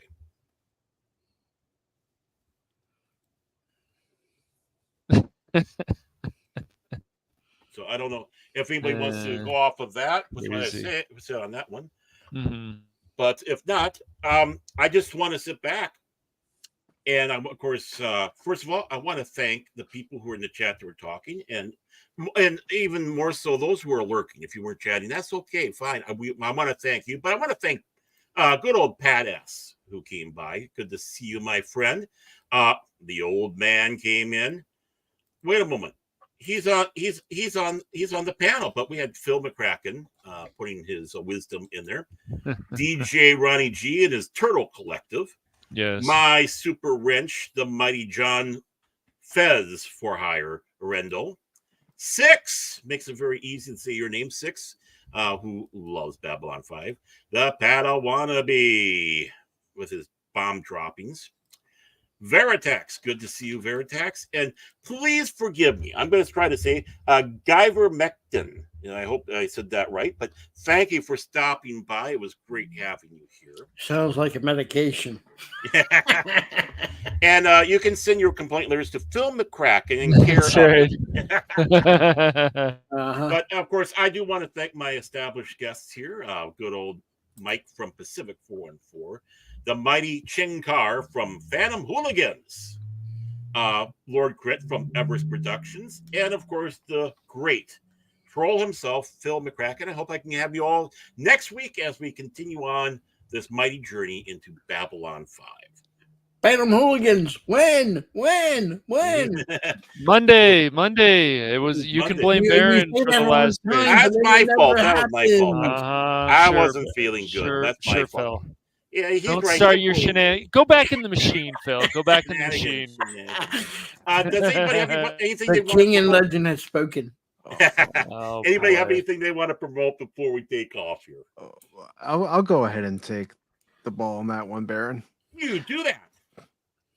Tomorrow night at 6 p.m. Eastern, it will be a special start time for the show of the Sunday edition of Pacific 414 Pop Talk, where our special guest will be Leia Rose. So she will be joining Cash and I while Baron. Well, I'll be joining you too. I'll be joining you too. I let 24 know that I'm coming in and being, because I want to talk with Leia Rose. I mean, all this time it's like I'm not going to be short of this. I want to know what goes on in the mind. They cannot hold me back. You can't hold me back. I want to know what's going through the mind of the president and sole member of the Phil McCracken fan club. And I think I said, I'll give you a title. You can be in my fan club as my version of Space Jesus. Gosh. Space No, Jesus. no, And you dude, can sing no, that hippie song from no, Babylon 5. Phil, stop, Baron, can man. I? Can I, Baron? Can I? You can. Please. Have fun. Yeah. Okay. So, continue on, Mr. McCracken. I mean, sorry. Continue on, Mr. Mike. I'm losing here. But yes. Okay. I thought you were going to be on the primetime Kings, so that's why Yeah, me I too. was just saying cash myself, because we're actually going to be going against each other tomorrow night, but it's just the time that Leia Rose was able to be on. Right, So instead of the right. normal 1 p.m. start time for the Sunday edition of Pop Talk, we'll be on at a special time at 6 p.m. Mhm. tomorrow night with Yep. the lovely Leia Rose, the princess of YouTube. Yeah, I told 24 and 24. I understand, man. You have a good time there and blow that shit up. Blow it up, man. Do it. Blow that shit up now. These are jokes, YouTube. Don't start your nonsense. Get your floaties.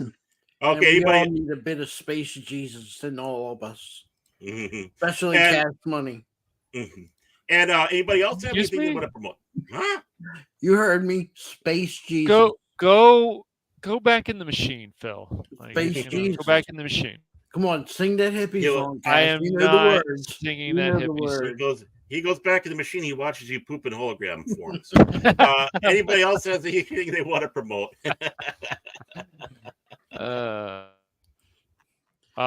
Well, Monday, as long as you're available, Baron, you know, we got Vermintide 2. And then Sunday, there might be a special stream on the Phantom Hooligans of a certain game called Ratchet and Clank, but we don't know yet. We'll see. It might be just a surprise. Wait a minute. 2 streams? Yeah, that's right. 2 I'm days still back waiting to for back? your next stream on Release McCracken, Philly It's boy. okay.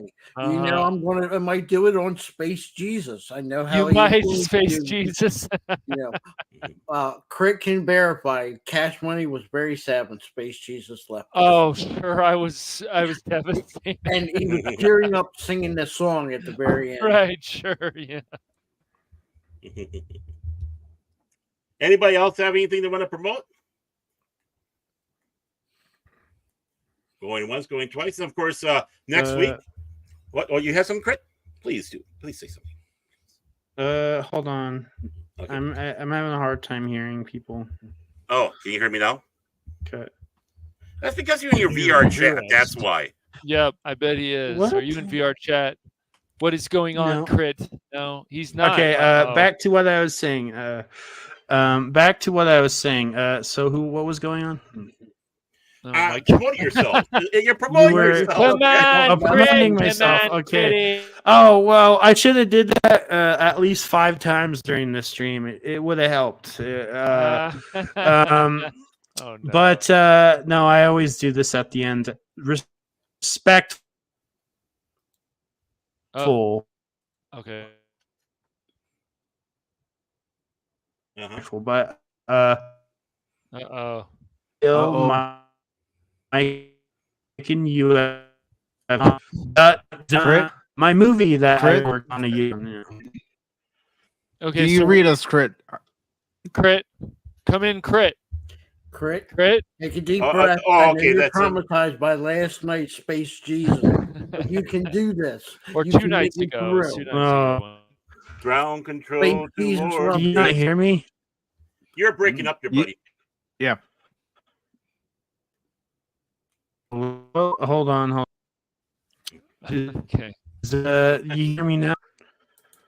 You're still hear me a now? robot. Yeah. So I I'm guess still a robot. Okay. Right. Hold on. Okay, now we can hear you better. Yeah.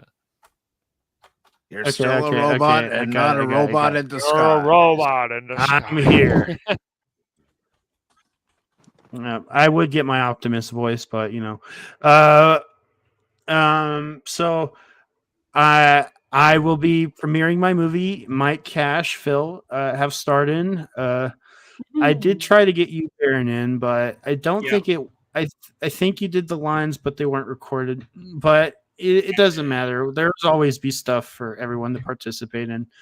So we'll be watching. Hopefully I want hopefully talk about it on Pop Talk if Mike wants to have that as a subject. But I'm gonna stream that whenever you guys want to. I've worked a year on it. I think Cash Money's seen it already, so I've seen a lot of it. Yeah. I'll need to get subtitles for it so Cash Money doesn't, when No, that- dude. Subtitles are good, especially when the characters can't I talk with know, their yeah. mouths. Okay. I know, I Yep. know. But back to what the other thing is, I'm reviving movie reviews, and this potentially, if we find a day, we are going to review the movie Magnum Force. So if you guys want to rewatch that and join in that, yes, we will be doing that. I want to do more movie reviews. I think we should do more of that. They're fun, and I think Dirty Harry was the last best movie we watched. So time to watch Magnum Force, which is a good movie too. When you gonna play Mass Effect? Are you still doing that? I would have done it this weekend, but I was busy. I'll probably do it this week after work. Probably it'll be nightly streams. So yes, I'll be doing Mass Effect, and of course, me and Cash Money, and people can participate. But me and Cash Money are gonna go back and rewatch One Piece. We are gonna cover the beginning of the story. We're gonna just rewatch it, talk about it. We'll have a new group. Again, if people are interested, I know One Piece isn't everyone's cup of tea, but it's certainly my cup of tea. Yes. So that will be a new stream series, and of course, I'll be doing the Babylon 5 stuff with you guys. So I'm glad you are. Yes, and that's all I have. So. Okay. Don't forget, I'm doing these streams, so I just thought I'd tell you. I should have told you throughout the stream 5, 6, 8 times, you got to get people's attention, Yeah, I'm also gonna Insta tweet it, send flares on what I'm doing. You see those planes with the flags on the back? Yeah, they'll have the schedule of the stream on them. And it's like, oh look. It's Krit's show. Mr. McCracken, do you have anything? Oh, I'm sorry. Oh, you have anything more there, Krit? Sorry, I didn't mean to. No, I didn't mean to. I didn't mean to. Okay. But I was going to say thank you for having me on as well. So you're always welcome, Krit. I mean, all 4 of you are always welcome. We kind of got a little fellowship going here, and can throw stuff back and forth with each other, even Mr. McCracken. So with all 4 of us here, do we want to end with singing the Baron song? No! Dang it, Phil! I swear, dude. Dude. Cash Money loves that song every time. I'm about to bang my head on a wall. I swear. No, that's nothing new. Nothing new. We all kind of get that. Bang your head. There you go. You can actually find it on YouTube. Phil. No. You want me to sing it? Well, let's end this stream. Thank everybody for coming here. Thank you for joining us. Join us next week. Probably again, part 1 of season 2. We're going to discuss there, and we're also going to dip Phil McCracken. Oh, I'm going to get tips. I like that. Tips. So thank you so much for acceptable. Thank you for joining us, and thank you to all who was on the panel. You all have a great night. This is Baron Norman Tag for Fandom Legacy. Have a great one.